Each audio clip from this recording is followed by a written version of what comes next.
আসসালামু আলাইকুম। দর্শক শুভেচ্ছা নিন। আপনাদের সবাইকে স্বাগত জানাচ্ছি আজকের অনুষ্ঠানে।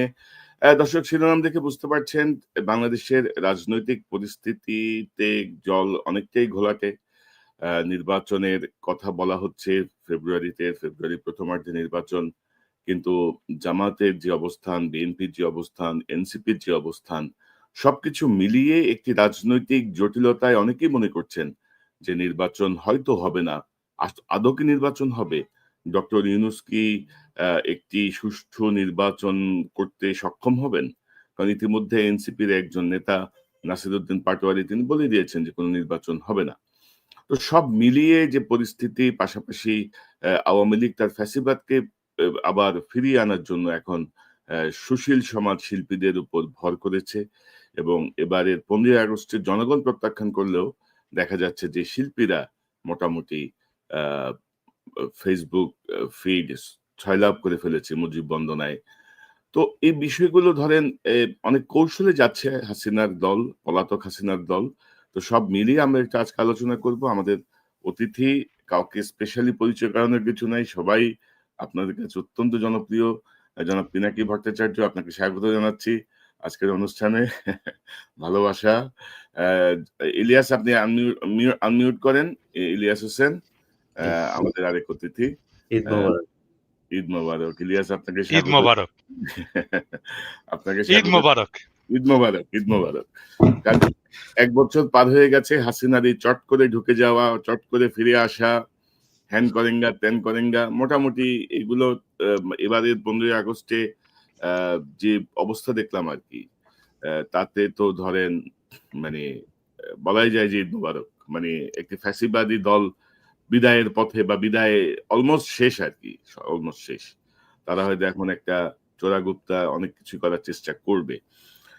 তো আমরা এই প্রসঙ্গটা আসছি দাদা। আওয়ামী লীগের ফ্যাসিবাদ এবং এই প্রসঙ্গটা আসছে। কিন্তু ১ম এ যে আমরা যে বিষয়টা নিয়ে শুরু করতে চাই যে নির্বাচনী একটি অনিশ্চয়তা। আ এনসিপির ওই নাসিরউদ্দিন পাটোয়ারির বক্তব্যের পরে বিষয়টা আরো বেশি আলোচনায় আসছে। জামাত তার অবস্থানে পিয়ার লাগবে, এনসিপি তার অবস্থানে। এর মধ্যে আবার ধরেন আ জুলাই আন্দোলনে অংশ নেয়া প্রায় ৬০ জন প্রাইভেট এ এ পাবলিক বিশ্ববিদ্যালয়ের যারা নেতা ছিলেন, তাদের বক্তব্য, তারা ৪ দফা দাবি দিয়েছে। নতুন সংবিধান, গণপরিষদ নির্বাচন এরকম ৪ টা দাবি আছে তাদের। তো সব মিলিয়ে আপনার কি মনে হয় নির্বাচন আসলে কোন দিকে? ডক্টর ইউনূস কি সক্ষম হবেন এই পরিস্থিতিগুলো মোকাবেলায়? প্রফেসর ইউনূসের প্রশাসনের সক্ষমতার ব্যাপারে তো প্রশ্ন আছেই। সেটা আমারও আছে যে আদৌ তিনি প্রস্তুতি সম্পন্ন করতে পারবেন কিনা। বিশেষ করে আইন শৃঙ্খলা পরিস্থিতির যে অবস্থা, পুলিশ বাহিনীর যে অবস্থা, তার পুলিশ বাহিনীর যে ইন্টারনাল মোটিভেশন এর যে অবস্থা, সেটা সবকিছু মিলে আম নির্বাচন অনুষ্ঠানের মতো অম প্রস্তুতি উনার আছে কিনা সেটা একটা প্রশ্নের বিষয়। কিন্তু আমি যেটা ব্যক্তিগতভাবে মনে করি যে প্রফেসর ইউনূস নির্বাচনের যেই ডেডলাইন দিয়েছেন এবং রাজনৈতিক দলগুলো যেই ডেডলাইনটা মেনে নিয়েছে, সেই ডেডলাইনকে সামনে রেখেই আমাদের আগানো উচিত এবং সেটাই আমাদের লক্ষ্য হওয়া উচিত যেন নির্বাচনটা নির্বিঘ্নে ফেব্রুয়ারির মধ্যেই সম্পন্ন হয়ে যায়। সেটা আমাদের সকলের চাওয়া উচিত। কিন্তু এটা আসলে করতে পারবেন কিনা এটা আমি জানি না এটা এটা কিভাবে এগোবে সামনের দিনগুলোতে কিভাবে এই পরিস্থিতিটা অগ্রসর হবে সেটার উপরে ডিপেন্ড করবে যে উনি আসলে এটা এগোতে পারবেন কিনা। প্রথম যে বিষয়টা নিয়ে উনাকে নজর দিতে হবে সেটা সেটা হচ্ছে যে উনি কিভাবে নির্বাচনটা করবেন। আমার একটা প্রস্তাব ছিল নির্বাচন অনুষ্ঠানের জন্য। সেটা হচ্ছে যে নির্বাচন যদি আমি একই দিনে সারা দেশে করতে চাই সেটা প্রবাবলি সম্ভব হবে না। আমি বলেছিলাম যে এটা ভাগ করে ধাপে ধাপে আম তাহলে আমি আমার রিসোর্সটাকে আমার আইনশৃঙ্খলা বাহিনীকে একটা জায়গায় মোবিলাইজ করতে পারতাম। নির্বাচন কমিশনকে একটা জায়গায় মোবিলাইজ করতে পারতাম। প্রশাসনকে একটা জায়গায় মোবিলাইজ করতে পারতাম। আমি সেখানে সর্বাঙ্গ সুন্দরভাবে সেই নির্বাচনটা করে সিলগালা করে আমি ব্যালট বাক্সগুলো রেখে দিলাম। তারপরে আমি নেক্সট জায়গায় গেলাম। এইভাবে একটা দীর্ঘ সময় ধরে ইন্ডিয়াতে এভাবে ইলেকশন হয়। তাহলে হয় আমাদের এম আমাদের নির্বাচনটাকে আমরা শান্তিপূর্ণভাবে এবং সুশৃঙ্খলভাবে সম্পন্ন হয়তো করতে পারবো।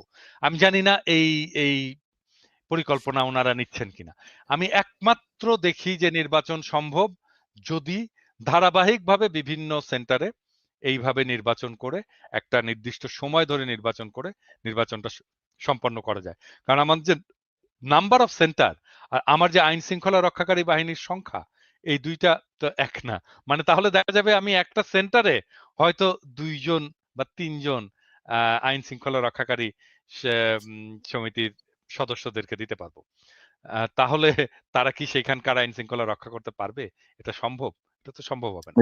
এবং দাদা ধরেন বাস্তব অবস্থায় আমরা যদি দেখি যে ইলেকশন কমিশন, মানে আমি তো দেখছি যে তারা ড্রোন কিনবেন নির্বাচন কেন্দ্র পর্যবেক্ষণের জন্য। তারা বডি ক্যাম কিনবেন। মানে খরচের ধান্দা। আর এটার কি হবে? আপনি ড্রোন দিয়ে দেখলেন আরকি। দেখে কি করবেনটা কি তারপরে আপনি? কি হলো? মানে কি আপনি করা বডি যাবে? ক্যাম কিছু দিলেন করা যাবে আরকি। তারপরে কি? মানে এইটা তো ধরেন এখন যে অবস্থা, তো এটা নিয়ে আমরা আসি। তো ইলিয়াস, আপনি কি মনে করেন ডক্টর ইউনূসের এই নির্বাচনের সক্ষমতা বা নির্বাচন নিয়ে আপনি কি মনে করেন? পরিস্থিতি কি? না কনক ভাই ধরেন নির্বাচন নিয়ে একেকজন একেক কথা বলে। আ আ মানে আপনি নির্বাচন ছাড়া ডক্টর ইউনূস কি সারা জীবন থাকবে ক্ষমতায়? মানে এটা তো শেখ হাসিনা না, তাই না? এবং আমার মনে হয় না যে শেখ হাসিনার মতো করে গায়ের জোরে কেউ নির্বাচন ছাড়া বাংলাদেশে থাকার চেষ্টা করবে। ডক্টর ইউনূসের তো সেই ইচ্ছা নাই। অন্য কেউ ভবিষ্যতে চেষ্টা করবে আমার মনে হয় এটা অদূর ভবিষ্যতে বাংলাদেশের ইতিহাসে আর সম্ভব না। বাংলাদেশের ইতিহাস অন্যভাবে লেখা হয়ে গিয়েছে এবং বাংলাদেশের মানুষ বুঝিয়ে দিয়েছে যে আমরা লড়াই করতে পারি। এই এই ধরনের লড়াই নিকট অতীতে বাংলাদেশ তো বহু পরের কথা। পৃথিবীর ইতিহাসে কোথাও ঘটে নাই। একজন মানুষকে আমি নিজে আমার কথা বলি, আমার বন্ধু হোক, আমার ভাই হোক আর যেই হোক, আমার সামনে তার বুকে গুলি করছে আর আমি তাকে ধরে তারপরে নিয়ে আসবো, এই সাহস বোধহয় আমার হবে কিনা আমি জানি না। এটা বাংলাদেশের মানুষ দেখিয়েছে। এবং আজকে বাংলা এডিশনে একটা নিউজ গিয়েছে। আপনি ঢাকা মেডিকেলের কয়েকজন ডাক্তারের বক্তব্য নিয়ে যে ওই সময়ে কি হতো জুলাইয়ের ওই সময় যে মানুষ যখন যেত, একজন মা তার সন্তানের মাথার খুলি তার হাতে করে নিয়ে গিয়েছে। যে স্যার আমার আমার আমার এই সন্তানের খুলিটা আপনি মাথায় ইয়ে করে, ওর নিঃশ্বাস ছিল নাকি তখনও। বলছে এটা করে দেন। আরো বীভৎস সব ঘটনা তিনি ডাক্তার বলছিলেন। বাংলা এডিশন আজকে নিউজে এসছে। তো সেখান থেকে আবার ওই যেই খাতাটা, আমার যে ভর্তির যে থাকতো, এটার কি বলে? মানে রেজিস্টার লগবুক ভোটার যেটা, লগবুকটা সেটাকে তারা রেজিস্টার। রেজিস্টারটা আবার গোয়েন্দা সংস্থার লোকজন গিয়ে ডাক্তারদের কাছ থেকে নিয়ে এসছেন। যে কারণে সঠিক তথ্যটা ডাক্তাররাও জানেন না যে কি পরিমাণে মানুষ মারা গিয়েছেন, আহত হয়েছেন। এটাই তো বাংলাদেশের ইতিহাস। তো ২৪ কে এত ছোট করে দেখেন। আমরা ৭১ এর সাথে মিলাইতে চাই না। কিন্তু ২৪ কে যারা ছোট করে দেখে এইটাই বাংলাদেশের মুক্তি। ওই সময় আমাদের হাফ স্বাধীন হয়েছিল। দেশ এখন পূর্ণ স্বাধীনতা পেয়েছি আমরা ২৪ এর মাধ্যমে। সো আচ্ছা, এইটা একটা ইন্টারাপ্ট করি ইলিয়াস, একটা জি, ইন্টারাপ্ট করি। জি। আমরা ৭১ এর সাথে মিলাতে চাই না কেন? না, ৭১ এর মানে ওইটা গেলে অনেক তর্ক আসবে। যেহেতু এখানে ধরেন এই স্বাধীনতা যুদ্ধটাকে যেভাবে করা হয়েছে, ডক্টর ইউনূসও যদি চাইতো গত ১ বছরে কি সম্ভব ছিল না দাদা? যে আমাদের কতজন মানুষ মুক্তিযুদ্ধে অংশ নিয়েছিল, কতজন শহীদ হয়েছে, কতজন ধর্ষিত হয়েছে, কার আ এ আজকে আর না বললাম, কার আব্বারা হচ্ছে পাকিস্তানি মিলিটারি, এটা তো আমাদের খুঁজে বার করা দরকার। যে পাকিস্তানি মিলিটারিদের ঘরে কাদের পয়দা হুয়া। এটা জানা দরকার না? এটা জানুক, আমাদের জানাক। আমরা চাই তো মানে এটা হাসির তামাশার বিষয় না। ২ লক্ষ মা-বোনের ইজ্জত। এটা বিশাল আকারের একটা অভিযোগ। আপনি সেটা করেন। খুঁজে বের করেন। আমরা তো চাই। সো সেটা তো সম্ভব না। আমি জানি না এটা আদৌ সম্ভব কিনা, করবে কিনা। কেউ তো করে না। ইলিয়াস, মানে আমার আগামী কালকে একটা বোমবাস্টিং এপিসোড আসবে হুম।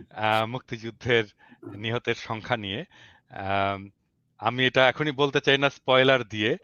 আমার বিশ্বাস এই ভিডিও দেখার পরে আমাদের অনেকের চোয়াল খুলে পড়ে যাবে আরকি। হ্যাঁ? এবং আমাদের সমস্ত রেকর্ডই আছে। হ্যাঁ? সমস্ত না রেকর্ড আপনি আছে এটা কতজন এটা করা খুব মারা গেছে। জরুরি। এটা খুব করা জরুরি। আমি বাংলা এডিশনকেও বলেছি যে প্রতিটা জেলায় গিয়ে এই পুরো খোঁজ নিয়ে আসতে, এবং যাদের কথা বলা হয়েছে যে যারা ধর্ষণ হয়েছে, তারপর অনেক মানুষ মারা গিয়েছে বলা হচ্ছে। এই জায়গাগুলো আসলে কতটা সঠিক, কিভাবে ইতিহাসকে দূষিত করা হয়েছে, এই জিনিসগুলো আমার মনে হয় এই কাজগুলো করলে উঠে আসবে। যে কারণে বললাম যে ওই সময়টা না আসা পর্যন্ত আমরা ২৪ এর সাথে তুলনা করতে চাই না। কোনটা বড় কোনটা ছোট সেটা। আমার জন্য ২৪ই সব। আমার জন্য ২৪ই স্বাধীনতা। আমার জন্য ৫ আগস্ট হচ্ছে বিজয় দিবস। সো এটা আমি মানতে চাই। এখন যারা দেখেছেন ৭১ তারা বলতে পারবেন কতটা যুদ্ধ হয়েছিল সারা দেশে। আমি আমি ইলিয়াস একটা খুব বেসিক একটা তর্ক হাজির করতে চাই। মানে বাংলাদেশের মানুষ স্বাধীন হতে চায়, এটা যদি ১৯৭১-এর আকাঙ্ক্ষা হয়ে থাকে, তাহলে ইন্ডিয়া এসে আমাদেরকে স্বাধীন করে দিয়ে যেতে পারে কি? না। সেটা তো পারে? পারেনি, মানে করে দিয়ে যেতে পারে পারে। না। এক দেশ আরেক দেশকে না, সহযোগিতা করলে না, করতে পারে। না, এক ইউএসএ দেশ মানে আমাকে আরেকজন স্বাধীন করে দিয়ে যেতে না, পারে না। না আমি বলছি যে তারা যদি সহায়তা দেয়, সামরিক সহযোগিতা দেয় সেটা ঠিক আছে। কিন্তু তারা তো বলছে যে এটা হচ্ছে তাদের সাথে যুদ্ধ। তারা তো বলেনি আমরা বাংলাদেশকে স্বাধীন করতে। এক্সাক্টলি, তারা ১৫ই এক্সাক্টলি, আগস্টকে তারা এই কি বলে এক্সাক্টলি। এই ১৬ই ডিসেম্বরকে তারা ইন্ডিয়া তাদের আমাকে বিজয় স্বাধীন দিবস করে হিসেবে দিয়ে পালন যদি করে। যায় সেটা স্বাধীনতা না। না। আমার আমার আমার খুবই মৌলিক একটা প্রশ্ন। ভারত যদি আমাকে স্বাধীন করে দিয়ে যায়, সেটা আমার স্বাধীনতা না। দাদা ওইটা সেটা না তো প্রভুর আপনি বদল। আরো পিন পয়েন্টে বলতে পারেন যে আমাদের বিজয় দিবস ১৬ই ডিসেম্বর। ওইদিন আমাদের দেশ স্বাধীন হলো। ওই ১৬ই ডিসেম্বরের অনুষ্ঠানে আমার দেশের কে ছিল? একজনের নাম বলেন। ছিল না কেন? এটা কিসের আমার স্বাধীনতা? ইলিয়াস, আমরা ইলিয়াস অন্য তর্কে চলে যাচ্ছি। আমরা অন্য আমরা আমরা আমরা অন্য তর্কে চলে যাচ্ছি। হ্যাঁ, কারণ হ্যাঁ। এটা খুবই না এগুলো স্টিমুলেটিং খুব তর্ক। গুরুত্বপূর্ণ এই তর্কগুলো আলোচনা। আমাদেরকে এগুলো করতে মানুষের হবে। জানা দরকার। খুব গুরুত্বপূর্ণ এই আলোচনা প্রসঙ্গটা এগুলো। নিয়ে আমরা হয়তো অন্যদিন আরো বিস্তারিত পরিসরে বসতে পারি প্রস্তুতি নিয়ে। তো হুম। আমার মনে হয় যে আমরা আজকের না, করতে টপিকটা হবে এটা। কনক, জি, এটা করতে হবে। হ্যাঁ, এটা আমি আমরা এটা করব। করতে হ্যাঁ, চাই। আমরা হ্যাঁ। করতে চাই। এটাকে খুব সহজে যেভাবে সামারাইজ করা যাইতে পারে সেটা হচ্ছে যে ধরেন আমি মনে করি অনেক মানুষের এটা নিয়ে আমি নিজে আমার সত্যি কথা বলি আমি যতদিন পর্যন্ত ধরেন ইভেন ২০১২ সাল পর্যন্ত এই গণজাগরণ মঞ্চের পর থেকে অনেক কিছু দেখছি, বুঝছি। কিন্তু এর আগ পর্যন্ত আমার ভেতরে একটা ছিল যে পাকিস্তানিরা এত বদমাইশ ছিল, এত পরিমাণে মানুষকে আমাদেরকে মারল, এত মা-বোনকে মানে ৩০ লক্ষ আর ২ লক্ষ শুনতে একদম ছোট থেকে বড় হয়েছে। কিন্তু আমি খুব স্বাভাবিক একটা ইকুয়েশন এর দিকে যাই। ধরেন আমি মনে করি যে ৩০ লক্ষ মানুষ মারা গিয়েছে। ৩০ লক্ষ মানুষ যদি মারা যায় তাহলে ৩০ লক্ষকে আমি ৬৮,০০০ দিয়ে ভাগ দেই। ৬৮,০০০ দিয়ে ভাগ দিলে একেক গ্রাম প্রতি কয়জন করে পড়ে আপনি হিসাব করেন। আপনার হ্যাঁ, গ্রামে না। তবে আ ইলিয়াস আমি আপনাকে শুধু একটা বিষয় এড করি যে মার্কিন যুক্তরাষ্ট্রের যে গোপন দলিল, সেই হুম, দলিলে কিন্তু মৃতের সংখ্যা ৩ লক্ষ কিন্তু মেনশন করা আছে। ৩ লক্ষ। এটা একেবারে ওদের কনক, কনক, এটা আমি ৩ মানি না। লক্ষ এটা আমি মানি না। যদি মিলায় দিতে পারে, মানি ৩ না। লক্ষ যদি মিলায় দিতে পারে, কান কেটে আমি কুত্তাকে খিলাবো। জীবনেও না। বগুড়ার ভাষায় বললাম আরকি। আচ্ছা, জীবনেও করে যাবে। আমরা আমরা এই প্রসঙ্গটা নিয়ে আরেকদিন অন্যদিন একটু বসি বিস্তারিত কোথায় কি তথ্য আছে এটা আলোচনা হওয়া দরকার। তো দাদা আমরা যদি এই নির্বাচন প্রসঙ্গে যদি একটু আবার থাকি যে ধরেন আমরা দেখছি যে জামাতে ইসলামী ধরেন পিয়ার নিয়ে কিন্তু একটা স্ট্রিক্ট অবস্থানে চলে গেছে। যে তারা কোর্টে যাবে, তারা আ এটা মানবে না, ওইটা মানবে না। জামাতের সঙ্গে এনসিপিও অনেকটাই একমত। তো জামাত কি কোনো ঐতিহাসিক ভুলের মধ্যে আবার যাচ্ছে? মানে ধরেন যে আপনি আমরা ৯৬ এ ৮৬ র একটা ঘটনা দেখলাম। ৯১ তে বিএনপির সঙ্গে জোটবদ্ধ ছিলেন। ৯৬ তে এসে আবার বিএনপির বিরুদ্ধে মাঠে নামলেন। গত ১৬ বছর ধরে একসঙ্গে আন্দোলন করলেন। বিএনপি জামাত তো একটা মানে প্রবাদ মানে প্রেইজ ওয়ার্ড হয়ে গেছিল না? যে আমাদের একটা ইয়ের মতো। তো এখন এসে দেখা গেল যে ইয়ের পরপরই দেখা গেল যে ২ জনের মধ্যে বিশাল দ্বন্দ্ব। তো মানে বিএনপি ভুল করছে, জামাত ভুল করছে। মানে আ এটা তো হওয়ার কথা ছিল না আরকি না? যে ফ্যাসিবাদ বিরোধী যে শক্তিটা এদের মধ্যে একটা ঐক্য দরকার ছিল। হঠাৎ করে কোথায় খেলা হচ্ছে? কি মনে করেন আপনি? না, এখানে তো অনেকগুলো প্রশ্ন করলেন। আপনি যদি পিআর এর প্রশ্নটা বলেন, পিআর প্রসঙ্গে আমার ভেরি স্পেসিফিক পলিটিক্যাল স্ট্যান্ড আছে এবং হুম, আমি পিআর ইস্যু নিয়ে ২ টা এপিসোড অলরেডি করেছি। আমি আরেকটা এপিসোড রেডি করছিলাম, জাস্ট মায়া করে করিনি। কারণ এই এপিসোডটা রেডি করলে জামাত ইসলামের লোকের খুব মাইন্ড করবে আমার উপরে আরকি। কারণ আমি যদি ওই এপিসোডটা করতাম, তাহলে জামাতে ইসলামের কোনো চান্স ছিল না কোনো আর্গুমেন্ট নিয়ে দাঁড়ানো। মানে পিআর পদ্ধতিটা বাংলাদেশের জন্যে আ একটা ডিজাস্টার হবে। একটা সিরিয়াস ডিজাস্টার হবে। অলরেডি উচ্চ কক্ষ একটা ডিজাস্টার হয়ে গেছে। এরপরে আবার এই পিআর একটা সিরিয়াস ডিজাস্টার হবে, মানুষের হাত থেকে ক্ষমতা চলে যাবে। হ্যাঁ? এখন যদি জামায়াতে ইসলাম যদি একগুঁয়ে হয়ে একরোখা হয়ে যদি পিআর এর পক্ষে দাঁড়ায়, তাহলে তো আমাকে আবারও এক গোয়ে হয়ে একরোখা হয়ে এই পিআর এর বিপক্ষে মানুষকে বুঝাইতে হবে। হ্যাঁ, এবং আমার এপিসোড কিন্তু রেডি। আমার বিশ্বাস জামাতে ইসলাম পিআর জিনিসটা বুঝেইনি ঠিক মতো। আমি সরি টু সে যে এই বিষয়টা বুঝেনি, এবং এই পিআর করার ক্যাপাসিটি বাংলাদেশের ইনস্টিটিউশনালি নাই। এটা এক্সট্রিমলি কমপ্লেক্স সিস্টেম। এটা আমি বাদ দিলাম, এটা কমপ্লেক্সিটির ইস্যুটা বাদ দিলাম। ধরা যাক আমি এই কমপ্লেক্সিটিটাকে ম্যানেজ করতে পারলাম কোনো না কোনো ভাবে, কিন্তু এইটা বাংলাদেশের ডেমোক্রেসিকে, বাংলাদেশের স্টেটকে এবং বাংলাদেশের জনগণকে ক্ষমতাহীন করবে। এই বিষয়টা ওনারা বুঝতে পারতেছেন না। এত বিজ্ঞ রাজনৈতিক দল ওনারা যে কেন বুঝতে পারতেছেন না আমি এটা জানি না। আপনি দরকার হলে ওনাদেরকে ডিবেটে ডাকতে পারেন আমার সাথে, যদি মনে করেন। আমি কিন্তু শীর্ষ নেতাকে ডাকতে হবে একদম। আমি ওই রকম চুটকা ফাটকা নেতাদের সাথে আমি এটা নিয়ে আলাপ করব না। শীর্ষ নেতাকে ডাকেন, পিআর পদ্ধতি নিয়ে ডাকেন, আমি ডিবেট করতে, প্রকাশ্যে লাইভে ডিবেট করতে রাজি আছি। কিন্তু তাহলে জামাত কি আবার কোনো ঐতিহাসিক ভুলের দিকে যাচ্ছে, যেটা ৮৬-৯৬-তে হয়েছে বা ৭১-এও? মানে হঠাৎ করে একটা সিদ্ধান্ত, মানে কেমন যেন একটা রাইট টাইমে এসে রাইট ডিসিশন নেওয়া বা রাইট স্রোতের পক্ষে থাকা, মানে কেমন যেন তারা ইয়ে করে। এবারও কি এরকম কিছু হচ্ছে? ঐতিহাসিক কোনো ভুলের দিকে যাচ্ছে মনে করেন? মানে রাজনৈতিক দলগুলো তো ভুল করেই, এটা তো সব দলেরই তো ভুল থাকে, রাজনৈতিক ব্যক্তি হিসেবেও আমাদের ভুল থাকে। হুম। আম, কিন্তু এই পিআর পদ্ধতি নিয়ে যদি মূলামূলি করে শেষ পর্যন্ত জামাত কিছু অ্যাচিভ করতে চায়, আমি এটা মনে করব যে এটা আর একটা রাজনৈতিক ভুল হবে, বড় ধরনের রাজনৈতিক ভুল হবে, এবং এটা জামাত পরবর্তীতে স্বীকার করবে, করতে বাধ্য হবে। কারণ এর ফলে বাংলাদেশ যে জায়গায় যে দাঁড়াবে সেটার দায় তো তখন তাহলে জামাত ইসলামকে নিতে হবে। হ্যাঁ, আর আর আরেকটা বিষয় হচ্ছে কি যে, মানে এটা রাজনৈতিক দলগুলোকে বুঝতে হবে যে রাজনৈতিক দলগুলো কেন মনে করে যে আমরা দেশের মালিক। তা তো হুম, না। কয়েকদিন আগে তো একটা জরিপ বেরিয়েছে, তাই না?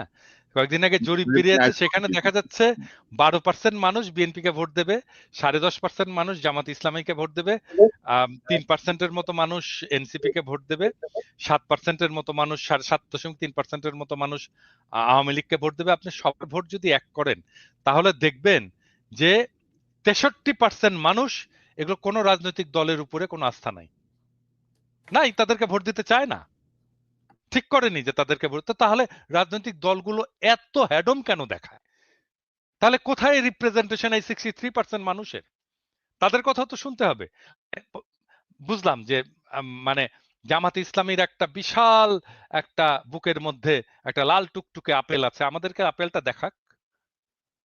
আমরা কথা বলি, আমরা তো জামাত ইসলামীর শত্রু না, আমরা বিএনপিরও শত্রু না। তাদের ভিতরে লাল টুকটুকে আপেলটা আমাদেরকে দেখাক, আমরা একটু নেড়ে চেড়ে দেখি, একটু কামড় দিয়ে দেখি কেমন স্বাদ, মিষ্টি কিনা, কচকচে কিনা। তো আমি যেটা বলবো সেটাই করতে হবে। কেন? ওয়াই? জনগণের সাথে তো এনগেজ হতে হবে, আমাদেরকে বোঝাতে হবে তো। মানে আমরা তো বানের পানিতে ভেসে আসিনি, 73%, 63% মানুষ তো বানের পানিতে ভেসে আসেনি। তাদের সাথে এনগেজ হতে হবে, তাদের সাথে কথা বলতে হবে। এমনকি তাদের পক্ষ হয়ে যারা কথা বলে বলে মনে করে মানুষ, তাদের সাথে কথা বলুক। আপনি, আরে আমি, কনক, আমাদের তিনজনের সাথে কথা বললেও তো একটা সেকশন অফ পিপুলকে তারা কভার করতে পারে, পারে না? এখন এবং তারা বলতে পারে আপনারা কি রাজনৈতিক দল? মানে আপনারা যে রিপ্রেজেন্ট করেন তার গ্যারান্টি কি? মানে আমরা যদি জনগণের কণ্ঠস্বর নাই হইতাম, আমাদের পাছায় লাথি দিয়ে পাবলিক চলে যেত, পরের দিন চলে যেত। ওটা এমনিতেই দেখা যায়, আমাদের ভিডিওর ভিউয়ে দেখা যায়, আমাদের সাবস্ক্রিপশনে দেখা যায়, আমার ফেসবুকের লেখায় দেখা যায়। পাবলিক এমনি দেখাই দিত যে আমরা এদেরকে চাই না, এদেরকে পছন্দ করি না, আমরা এদের সাথে নাই। পাবলিক বলে দিত। কারোর মনে না হলে এটা সরাসরি বলুক, তারপরে দেখা যাবে না। হ্যাঁ, সেটাই। না, এখানে ধরেন এই জরিপটা কিন্তু আরেকটা জিনিস ইন্ডিকেট করছে যে একটা সময় ছিল না যে এবার ধানের শীষের জোয়ার, এবার হুম, দাঁড়িপাল্লার জোয়ার, এবার নৌকার জোয়ার। অর্থাৎ মার্কা থেকে মানুষের মন সরে গেছে কিন্তু, নট একদম, মার্কা। একদম পুরোপুরি, এটা কিন্তু, পুরোপুরি। তো মানে আমার মনে হয় যে রাজনৈতিক দলগুলোরও চিন্তা করার বিষয় আছে। কিন্তু এই মুহূর্তে ধরেন বিএনপি, জামাত, এনসিপি এই যে এতদিন ঐক্যবদ্ধ থেকে হঠাৎ করে তারা কেন এত বিভাজিত হয়ে পড়ল? এটাও কিন্তু একটা মানে প্রশ্ন জনগণের কাছে। ইলিয়াস, আপনি কি মনে করেন? এই যে জামাত কি কোনো ঐতিহাসিক ভুল করতেছে আবারও? বা এই যে বিভাজনটা? দাদা তো ওই অ্যাঙ্গেলে কথা বললই, আমি ওইটাতে আর না যাই, আমি একটু ঐক্যের কথা বলি ভাই। হুম, হুম, এটা হুম। হচ্ছে যে আ ১ম এই ১৫ই আগস্টে বিএনপির এবার যে ভূমিকা ছিল এটার জন্য বিএনপিকে অনেক ধন্যবাদ। এই একই ধরনের ভূমিকাটা জামাত ইসলামও নিতে পারত। আমার বিশ্বাস যে তারা মাঠে ছিল কিন্তু সরাসরি কেন আসে নাই সেটা আমরা জানি না। একটা কথা পরিষ্কার করে বলি, এই ৫ই আগস্টের ঠিক আগের দিন রাতেও আপনারা জেলখানায় আপনাদের নিজেদের খাবার ভাগাভাগি করে খেয়েছেন। কোন দল এখানে ছিল না। আমরা ওই রাতে সারারাত আমার মনে আছে তার আগের ২-৩ রাত যেই রাতে আমি হারুনের ভিডিওটা ছাড়লাম, ওই রাত থেকে আমি আর ঘুমাইতে পারি না। কারণ আমি জানতাম যে এই হারুন এই এবার যদি এটার কোন পরিবর্তন না হইতো, হারুন আমার পুরো বংশ নির্বংশ করে ফেলত। আমি ঘুমাইতে পারিনি। তো আমরা সবাই তখন মানে একদম চাতক পাখির মতো আ দেশের দিকে তাকিয়ে থাকতাম যে বিএনপি, জামাত কারা কি করবে? মানে আপনাদের ভেতরে তো আমরা কোনো বিভাজন দেখি নাই। হঠাৎ করে এখন আমি যেটা লক্ষ্য করছি যে সবার ভেতরে না। কিছু নেতাদের মাঝখানে খুব অতি উৎসাহী কথাবার্তা বলে তারা নিজেদের ভেতরে একটা বিভাজন তৈরি করছে। দেখেন ভাই, বাংলাদেশে গত ১৫ বছরে আওয়ামী লীগ একটা জিনিস করতে পারে নাই। সেটা হচ্ছে একটা বলার মতো, তুলনা করার মতো একটা বিরোধী দল তারা তৈরি করতে পারে। অনেক চেষ্টা করেছে। সব শেষ নির্বাচনেও তারা ডামি ভোট-টোট দিয়া তারপরে চেষ্টা করেছে। পারে নাই। বিএনপি এবার যেটা পেয়েছিল শক্তিশালী একটা বিরোধী দল পেয়েছিল। জামাত, এনসিপি তারা যদি বিরোধী দলে আসতো, সারা পৃথিবীর কাছে আমার মনে হয় বিএনপির জন্য এটা সবচাইতে সুবিধাজনক একটা জায়গা থাকতো। ধরেন বিএনপিকে এতদিন ধরে জঙ্গিদের নেতা বলা হয়েছে। এই ১ম আলো, ডেইলি স্টার এরাই বানিয়েছে। এখন জামাত ইসলাম তো হুজুরদেরই দল। জামাতে ইসলাম, তারপরে এদিকে অন্য ইসলামী দলও তার সাথে আছে, এনসিপি। আর বাংলাদেশের মানুষ এমনিতেই ৫০০ মানুষ এক জায়গায় হইলে ১৫০ মানুষের মাথায় টুপি থাকে। তো এটা দেখে বিএনপির বিরুদ্ধে যখন সামনে ক্ষমতায় আসার পরে আন্দোলন হইতো, বিদেশীরা কি দেখতো যে হুজুরদের বিরুদ্ধে আর হরতাল, মিটিং, মিছিল এইসব হলে মারামারিও হইতো, পুলিশও একটু মারতো। আ ইয়েরা দেখতো যে ওকে ঠিক আছে বিএনপি ইসলামী দলের বিরুদ্ধে অবস্থান নিয়েছে। সো ওই ট্যাবলেট আর বিক্রি করা যেত না যে একমাত্র আওয়ামী লীগই হচ্ছে গিয়ে ইসলাম বিরোধী দল বা এরা ইসলামের যারা কথা বলে তাদেরকে পেটায়। এই ন্যারেটিভ আর বাংলাদেশের কেউ তৈরি করতে পারত না। বিদেশীদের কথা বলছি। সো সেই পয়েন্ট থেকে বিএনপি একটা শক্তিশালী বিরোধী দল পেয়েছিল এবং সেই দল দিয়ে আমার মনে হয় তারা একটা নির্বাচন করতে পারত। যদি ভালো না করত ৫ বছর পরে তারা বিরোধী দলে আসতো। সমস্যা কি? বিরোধী দলে তো এই দেশে অনেকেই ছিল। কোন সমস্যা হয়নি তো। যখন ফ্যাসিজম এই দেশে মাথাচাড়া দিয়ে উঠল, তখন হচ্ছে গিয়ে মানুষকে গুম হইতে হয়, খুন হইতে হয়, মানুষ কথা বলতে পারে না। আ ঘর থেকে ঘরে ঘুমাইতে পারে না। যেগুলো হয়েছে আমরা দেখেছি। এখন সেই জায়গার চাইতে আমার মনে হয় ভালো জায়গায় আছে। আমি যদি কাউকে জিজ্ঞেস করি আপনারা ২ জন আমার সাথে আছেন। আ কনক ভাই কালকে ফোন দিলাম। কনক ভাই বলছিল, "ইলিয়াস খুব খারাপ অবস্থা। এই গত মাসে খুব টেনে-টুনে ঘর ভাড়া দিয়েছি।" এ আমাদের এখনো ক্রাইসিস আছে। আমরা অনেক সমস্যার ভেতরে আছি। আমি আমার ২ ছেলেকে নিয়ে কালকে বাজারে গিয়েছি। মানে টার্গেটে গিয়েছি। যাওয়ার পরে আমার বড় ছেলে আমাকে জিজ্ঞেস করছে যে, সে একটা খেলনা কিনেছে। খেলনা কিনার পরে তো আমার এই আপনার ওর যেই দামের জিনিসটা কিনেছে, ওর মাথায় কি কাজ করেছে আমি জানি না। যখন ক্যাশে এসছি, তখন ও বলতেছে যে, "আব্বু আ এই এই" ও না, আমার পকেট থেকে কিছু টাকা বের করেছি। তো আমার পকেটে প্রায় ৭-৮ টা $১০০ এর নোট। ও তখন বলল যে, "আব্বু তোমার কাছে কত টাকা আছে?" ঠিক আছে? আমি বললাম যে, "এই যে 700 আমি বললাম, "কত ডলার দরকার তোমার?" "সব আছে। তুমি যেটা চাবা সেটা।" "তাহলে আমি আবার দিব।" আবার গিয়ে সে কিনে এসে। মানে হয়তো দেখেছে যে, এই যে ক্রাইসিস যায় এগুলো নিজের চোখের সামনে দেখেছে, ওর মাথায় এটা কাজ করেছে। তো আমরা তো এখনো সমস্যার ভেতরে আছি। তারপরেও যদি জিজ্ঞেস করি, পিনাকিদার শরীর অসুস্থ। উনি বেড রেস্টে আছেন, হসপিটালে ছিলেন। এর মাঝখানেও যদি জিজ্ঞেস করি যে, "দাদা আমরা এখন কেমন আছি?" আমার মনে হয় ৫ তারিখের চাইতে ১,০০০ গুণ ভালো আছি। এবং এই কথাটা বিএনপি এবং জামাতের এই যে নয়ন ভাই মাঝখানে একটা করল, "তুমি কে, আমি কে, বাঙালি, বাঙালি।" নয়ন ভাই, এই তুমি কে, আমি কে, বাঙালি, বাঙালি নাকি তুমি কে, আমি কে, বাংলাদেশী, বাংলাদেশী এটার জন্যই জিয়াউর রহমানকে জীবন দিতে হয়েছে। এটার জন্যই আপনাদের এই গত ১৫ বছর জেলখানায় ছিলেন। সো আপনি যদি বাঙালি হয়ে যান, মুসলমান না হইতে পারেন, তাহলে তো আপনি এই আন্দোলন যেটা করলেন এটা করার কোন দরকার ছিল না। আপনি তো ভালো থাকতে পারতেন। আগেই আওয়ামী লীগে যোগ দিতেন। বাঙালি হইলে তো সমস্যা। না বাঙালি হওয়া ওটাই মানে তো এখন আমরা ভারতীয়। তো ইলিয়াস বিষয়টা হচ্ছে ওইটাই যে ধরো হাসিনা মুক্ত বাংলাদেশ এটার থেকে বড় শান্তি আর বড় অর্জন আর কিছু হতে পারে না। এরকম একটা রাইট, ফ্যাসিবাদ যে সরবে, বিএনপি হাসিনা পালাইছে এটা বিএনপি নেতাদের বুঝতেই আপনার ১০-১৫ দিন সময় লেগে গেছে। হুম, যে হুম। আদৌ গেছে কিনা, আদৌ সম্ভব কিনা এটা। তো একই অবস্থা ভাই, একই অবস্থা আমাদেরও। কিন্তু আমি সেই কথাটাই বলছি যে বিএনপি এবং জামায়াত এই ২ টা দলের ভেতরে আপনাদের কাছে অনুরোধ থাকবে, ভাই আপনারা ২ দল একসাথে তো ক্ষমতায় যাইতে পারবেন না।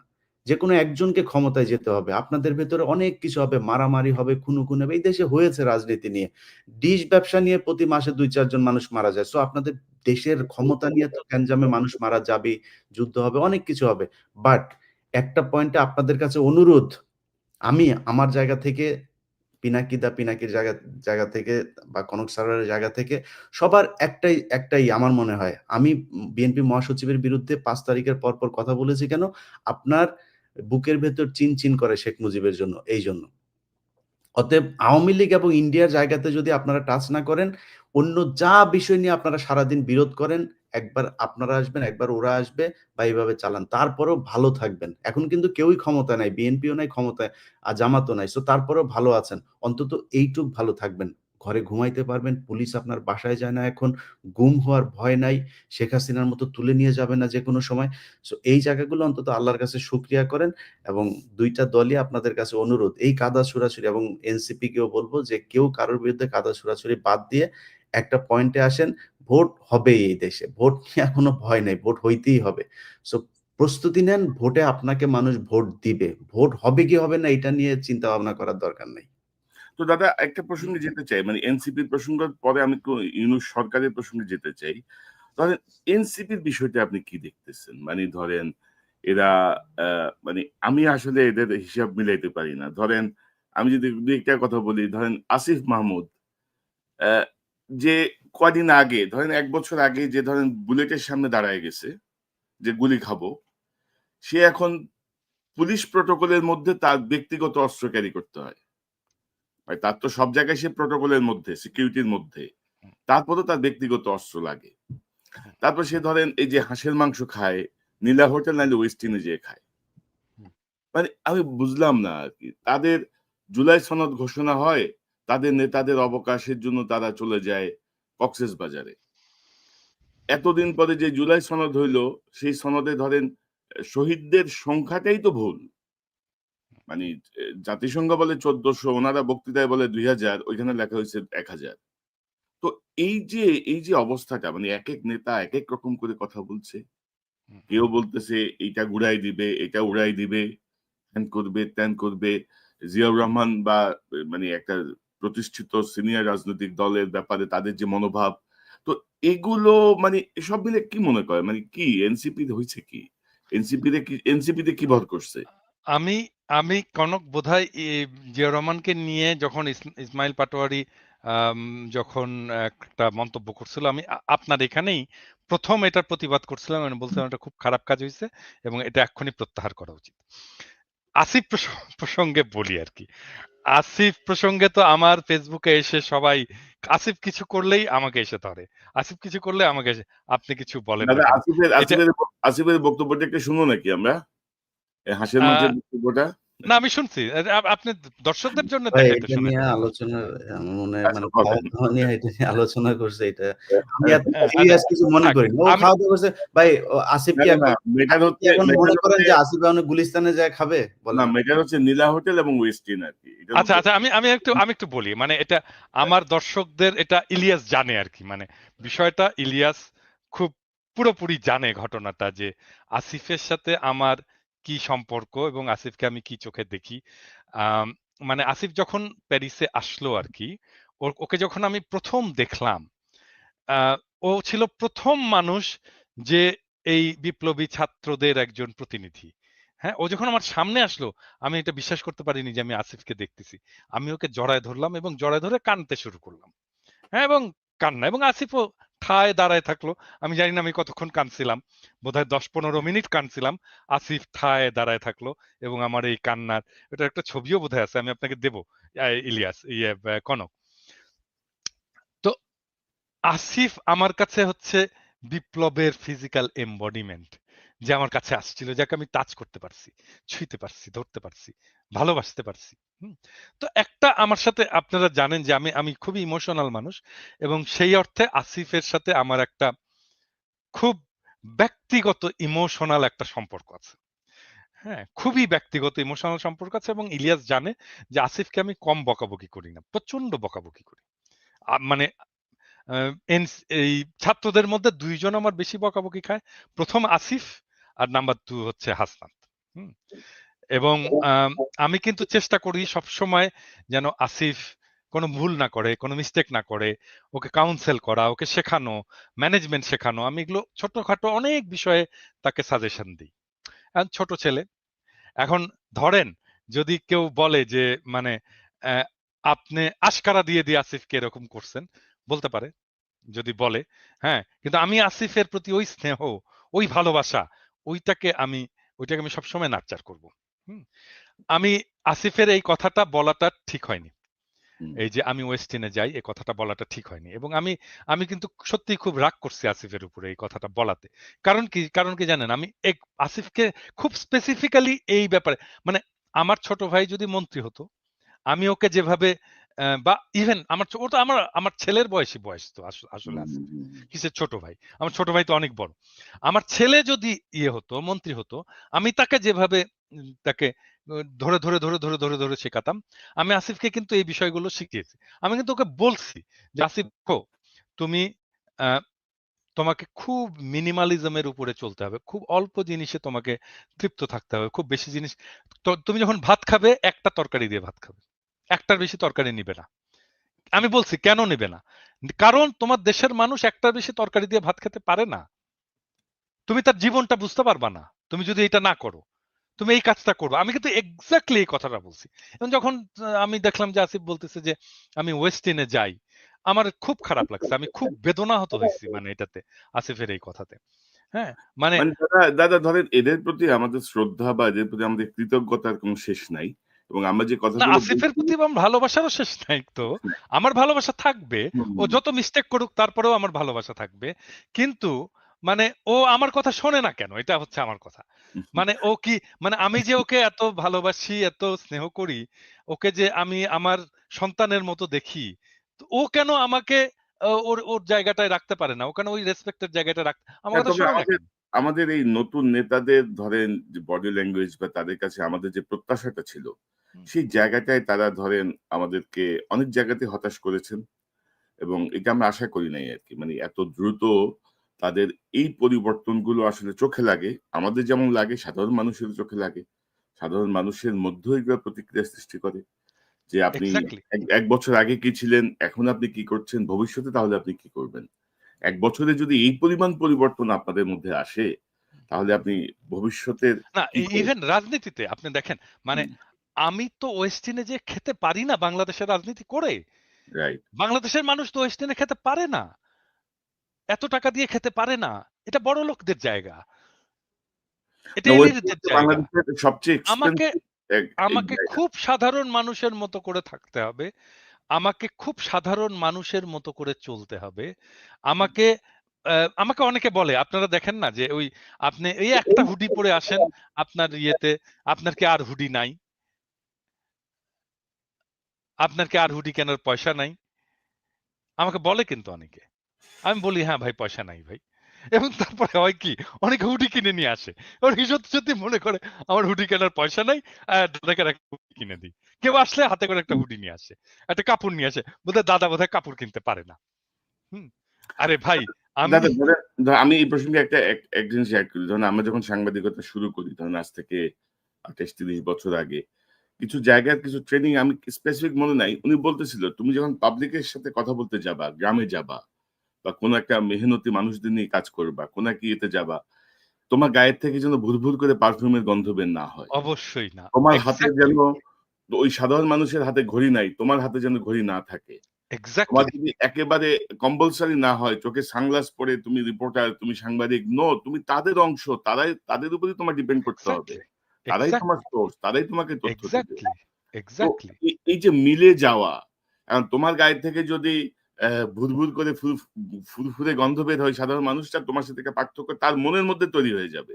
না আমার সাথে আমার গায়ের সঙ্গে ঘামের গন্ধ আর উনার গায়ের থেকে এত সুন্দর ফুলের গন্ধ বের হয়। তো উনি নিশ্চয়ই আলাদা প্রজাতির মানুষ।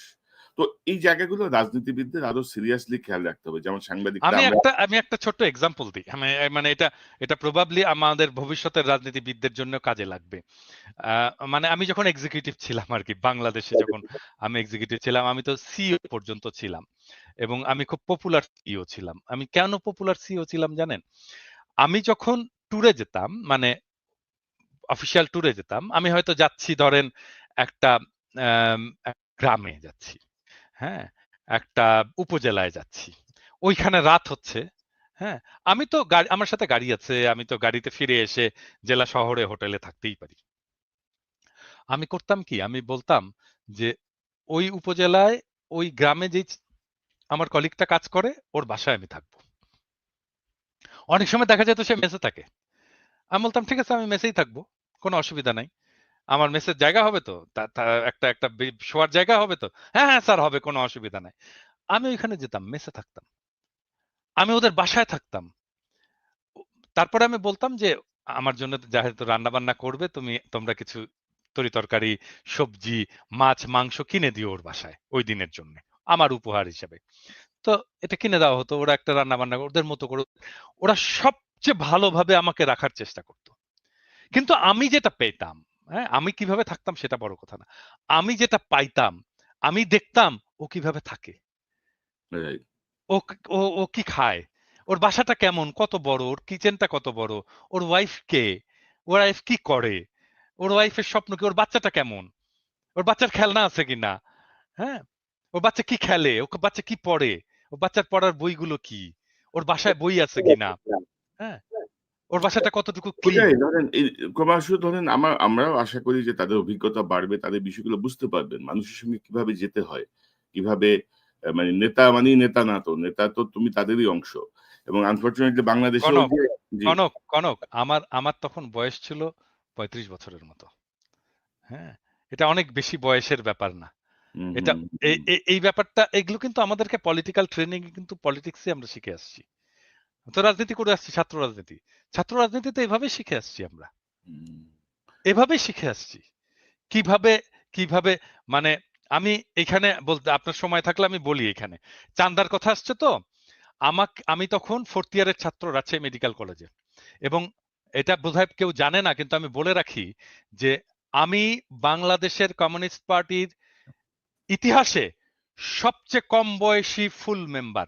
সবচেয়ে কম বয়সী বাংলাদেশের কমিউনিস্ট পার্টির ইতিহাসে আমার বয়সী ফুল মেম্বার পার্টি মেম্বার ছিল না। আমি একমাত্র, এবং প্রবাবলি এখনো পর্যন্ত আমি একমাত্র। তখন আমি 4th ইয়ারের ছাত্র, পার্টির ফুল মেম্বার। তো আমাকে ওই সময় ৮৮ সালে একটা বন্যা হয়েছিল বাংলাদেশে। পুরা বাংলাদেশে বন্যা হয়েছিল, রাজশাহীতেও বন্যা হলো। আমাকে পার্টি দায়িত্ব দিল যে আমাকে চারঘাট এলাকায় আম বন্যার ত্রাণ চালাইতে হবে। মানে ওখানে খাবার নিয়ে যেতে হবে, কাপড় নিয়ে যেতে হবে, ওগুলো করতে হবে। তো আমি বললাম যে, "কিভাবে করব?" বলল, "এটা তোমার উপরে।" মানে আমি বললাম যে, "আমার রিসোর্স কোথায়? টাকা পয়সা কোথায়?" "তোমার উপরে।" মানে আমাকে চিন্তা করতে হবে আমি কিভাবে আমার আ আমার এই করব। আমার এই রসদ জোগাড় করব এবং ওখানে নিয়ে যাব। আজকে আমি বলতে পারি, আমার চালানো ত্রাণ কর্মকাণ্ড আমাকে পার্টি থেকে একটা পয়সা দেয়নি। একটা পয়সা না। আমার চালানো ওই ত্রাণ কর্মকাণ্ড চারঘাটের মানুষ প্রবাবলি এখনো মনে করতে পারবে যে ওই মেডিকেল কলেজের একটা ছেলে এখানে এসে ত্রাণের কাজ চালায় গেছে। কিভাবে করছি জানেন? আমি চিন্তা করলাম যে আমি করব কি? আমার কাছে কোনো টাকা পয়সা নাই। আমি করবটা কি? তো চিন্তা করে বের করলাম যে আমি যে লোকালিটিতে থাকি মেডিকেল কলেজের আশেপাশে, ওইখানে বাসায়, বাসায় গেলাম আরকি। যেয়ে বললাম যে, "ভাই, আমি মেডিকেল কলেজের ছাত্র, চেনেন তো আমাকে? আ আমি চারঘাটে ত্রাণ করতে যাবো, কালকে যাবো। তো আপনি সকালবেলা যে রুটি বানান না? আপনি ২ টা রুটি এক্সট্রা বানায়েন। আমি সকালবেলা আসবো, নিয়ে যাবো রুটিটা।" তো এরকম বলে আসলাম অনেকগুলো বাসায়। পরের দিন আমি ভাবছি আর কতগুলোই বা রুটি দেবে। ৪-৫ টা বস্তা-টস্তা নিয়ে ব্যাগ-ট্যাগ নিয়ে আমরা গেছি করতে। তারপরে যেয়ে দেখি ওরে মা! কিসের ২ টা রুটি? ২০ টা রুটি বানায় রাখছে একটা বাসা। হ্যাঁ? কেউ খিচুড়ি ভরে আ ব ইয়ের হাঁড়ি ভরে খিচুড়ি রান্না করে রাখছে। বিশাল ব্যাপার। পরে আমাদেরকে ভ্যান ভাড়া করতে হইলো। ভ্যানওয়ালা আসলো। ভ্যানওয়ালাকে বললাম, "ভাই, আমার কাছে কিন্তু পয়সা নাই।" বলল, "কিচ্ছু লাগবে না ভাই। তোলেন এগুলোর উপরে।" ভ্যানে তুললাম। ভ্যানে তুলে ৪ ঘাটের বাসে গেলাম, বাসের উপরে তুললাম সমস্ত ত্রাণের জিনিসপত্র। বাসওয়ালাকে বললাম, ভাই আমার কাছে কিন্তু পয়সা নাই ভাই। বলে কি করবেন আপনি এগুলো? আমি বললাম ত্রাণ দিতে যাবো। বলে কিচ্ছু লাগবে না, ওঠান আপনি সব, কি কি আছে ওখানে সব তোলেন। ৪ ঘাটের বাসে যে আমাকে নামাই দিল, ওইখানে ভ্যান একটা পয়সা লাগলো না। মানে মানুষ মানুষ যখন আপনার যখন নিয়ত দেখে যে আপনি রাইট। ভালো নিয়ত একটা কাজ করতেছেন, মানুষ আগায় আসে রে ভাই। আপনার যদি রাজনীতি ঠিক থাকে, আপনার টাকার কোনো অভাব হয় না, পয়সার কোনো অভাব হয় না। এরা যে টাকা তুলতে গেছে, এই যে এনসিপি টেনসিপি, এই যে অলিগার্কদের কাছে, দুর্বৃত্তদের কাছে কোনো টাকার অভাব ছিল না। এনসিপি কে আমি আমি এনসিপি কে ইয়ে দিছিলাম, প্রপোজাল দিছিলাম গত রমজানের সময়। ওরা ওই 5 স্টার হোটেলে ওদের ইয়ে করবে। আমি হুম। বলছি যে এক কাজ করো, তোমরা মানিক মে এভিনিউয়ে প্যান্ডেল খাটাও, বলো যে ভাই আমরা স্বাধীন বাংলাদেশে নিজের ইফতার আমরা একসাথে করবো, আপনার ইফতার আপনি নিয়ে আসেন, আপনার ইফতার আপনি নিয়ে আসেন, তুমি ওইখানে শুধু পানির ব্যবস্থা করবে আর জিলাপি বানাবা, জিলাপি দিবা আর পানি দিবা। দেখো 1 লক্ষ লোক এসে তোমার সাথে ইফতার করবে। কি দরকার তোমার দুর্বৃত্তদেরকে? তোমার মাথায় তো আইডিয়াই নাই যে কিভাবে তুমি তোমার মানুষকে ইনভলভ করবা তোমার ইয়ের সাথে। আপনি জানেন আমি বিএনপি কে একটা ইয়ে দিছিলাম, যখন খালেদা জিয়া জেলে, ওই সময় খালেদা জিয়া জেলে, তখন রমজান, তখন একজন বন্দির জন্য রোজার ইয়ে হচ্ছে 17 টাকা 62 পয়সা বোধহয় টোটাল ইয়ে জি। বরাদ্দ। তো আমি আমাকে ফোন করছে ইয়ে আমাদের এই যে নিপুণ ফোন করে বলতেছে, দাদা এটা কি করা যায় প্রোগ্রাম, আমরা তো একটা ইফতারের ইয়ে আছে। আমি বললাম যে নিপুণ, আমি বললে করবেন এটা? বলে হ্যাঁ দাদা আপনি বললে করবো না কেন, অবশ্যই করবো। তা আমি বললাম যে এক কাজ, আপনি কি জানেন 17 টাকা 62 পয়সায় ইফতারি কি কি হয়? না জানি না। আপনি জানেন না আপনার নেত্রী এই টাকার ইফতারি খায় ইয়ের মধ্যে বসে, জেলখানার মধ্যে বসে? তা আপনি তো জানেনই না 17 টাকা 62 পয়সার কি ইফতারি হয়। এক কাজ করে, আপনি ডাক দেন বাংলাদেশের আপনার বিএনপির কর্মীদেরকে, ডাক দেন যে ভাই আসেন, আমার নেত্রী 17 টাকা 62 পয়সার ইফতারি খায়, আমি 17 টাকা 62 পয়সা দিয়ে ইফতারি কিনবো, দেখবো কি হয়, ওইটা নিয়ে আসবো, নিয়ে এসে জেলখানার সামনে বসে ইফতারি করব। দেখেন, আমি বললাম যে আপনার কর্মীরা শুধু ইফতারি নিয়ে আসবে না, আসবে ইফতারিটা দেখবে, করবে আর কাঁদবে সারাক্ষণ। This are the political program. এইভাবে আপনাকে মানুষকে ইনভলভ করতে হয়, এনগেজ করতে হয়। পারে না তো কিছু, করেনি তো, সে প্রোগ্রাম করেনি তো। আপনি আইডিয়া দিয়ে কি লাভ বলেন? মানে আপনি thousands of millions of ideas দিতে পারেন, যে আইডিয়া দিয়ে মানুষকে একদম উদ্বুদ্ধ করে ফেলা যায়, করবে না তো এরা। ইলিয়াস মানে আপনি কি ওরা কি মনে বলে করেন? জানেন, ওরা কি বলে জানেন, জি। ওরা ওরা বলে যে এই জন্যই তো আপনারা বিপ্লব করতে পারেননি, এই জন্যই তো আপনারা রাষ্ট্র ক্ষমতায় যেতে পারেননি। হ্যাঁ, আপনাদের মাথায় এত বুদ্ধি। হ্যাঁ, আমাদের কথা শোনেন। হ্যাঁ, আমরাই ভালো ভালো করব। ইলিয়াস আপনার পর্যবেক্ষণ কি? ধরেন এনসিপি নিয়ে আনমিউট করেন ইলিয়াস। এবং যে বিষয়গুলো আসছে পাশাপাশি ধরেন আরেকটা বিষয় আমি আপনার সঙ্গে এড করি যে মিডিয়া মনে হচ্ছে যেন বিএনপি আর এনসিপির পিছনে লেগে আছে। শোনেন, আওয়ামী লীগ কিন্তু মোটামুটি মিডিয়ার মানে নাগালের বাইরে চলে গেছে আরকি। ৫ আপনার তারিখের ৫ তারিখের আগে কিংবা পরে এই সমন্বয়কদের সাথে আমাদের একটা চমৎকার একটা সম্পর্ক ছিল। মাঝখানে আমি এই এই চাঁদাবাজি, নানান ধরনের অনিয়ম এগুলো নিয়ে এমন কেউ নেই যাকে পেয়েছি। মানে ৫ তারিখের পরে আমি মনে করেছিলাম কি বাংলাদেশটা বোধহয় একটা জর্জিয়া কিংবা এই টাইপের খুব মানে শতভাগ একটা মানে শৃঙ্খল একটা রাষ্ট্র হিসাবে বোধহয় প্রতিষ্ঠিত হইতে যাচ্ছে। তো এই এটা দেখলাম পরে ভুল। অনেক ভালো মানুষ দেখলাম ভাই, খুব সুন্দর কইরা করে তার ব্যাপারে অনেক ভালো জানতাম। দেখি যে সমস্যা। তো সবাইরে বলতে চাই না, বাট আমারে যদি পার্সেন্টেজ করতে বলেন 99% 99.9% আমরা করাপ্টেড। আমি আমারে নিয়েই বললাম। কারোরে করে বললাম না। তো আমরা বোধহয় জাতিগতভাবেই মনে হয় এই সমস্যাটা আছে। সো এটা বাদ দিলাম। এরপরে আর কথা বলি না। যদি কথা বলতে চান, আপনি আসিফ তো ওই যে দাদা বলল না? তো বাচ্চা ছেলে। এই কারণে সে এই কথাটা বলে ফেলেছে। আপনার কি মনে হয় যে এই সালাউদ্দিন কোনদিন এটা বলবে? হুম, হুম। কোনদিন জীবনেও বলবে না। ইভেন ধরেন দাদা পলিটিক্স করে এসছে।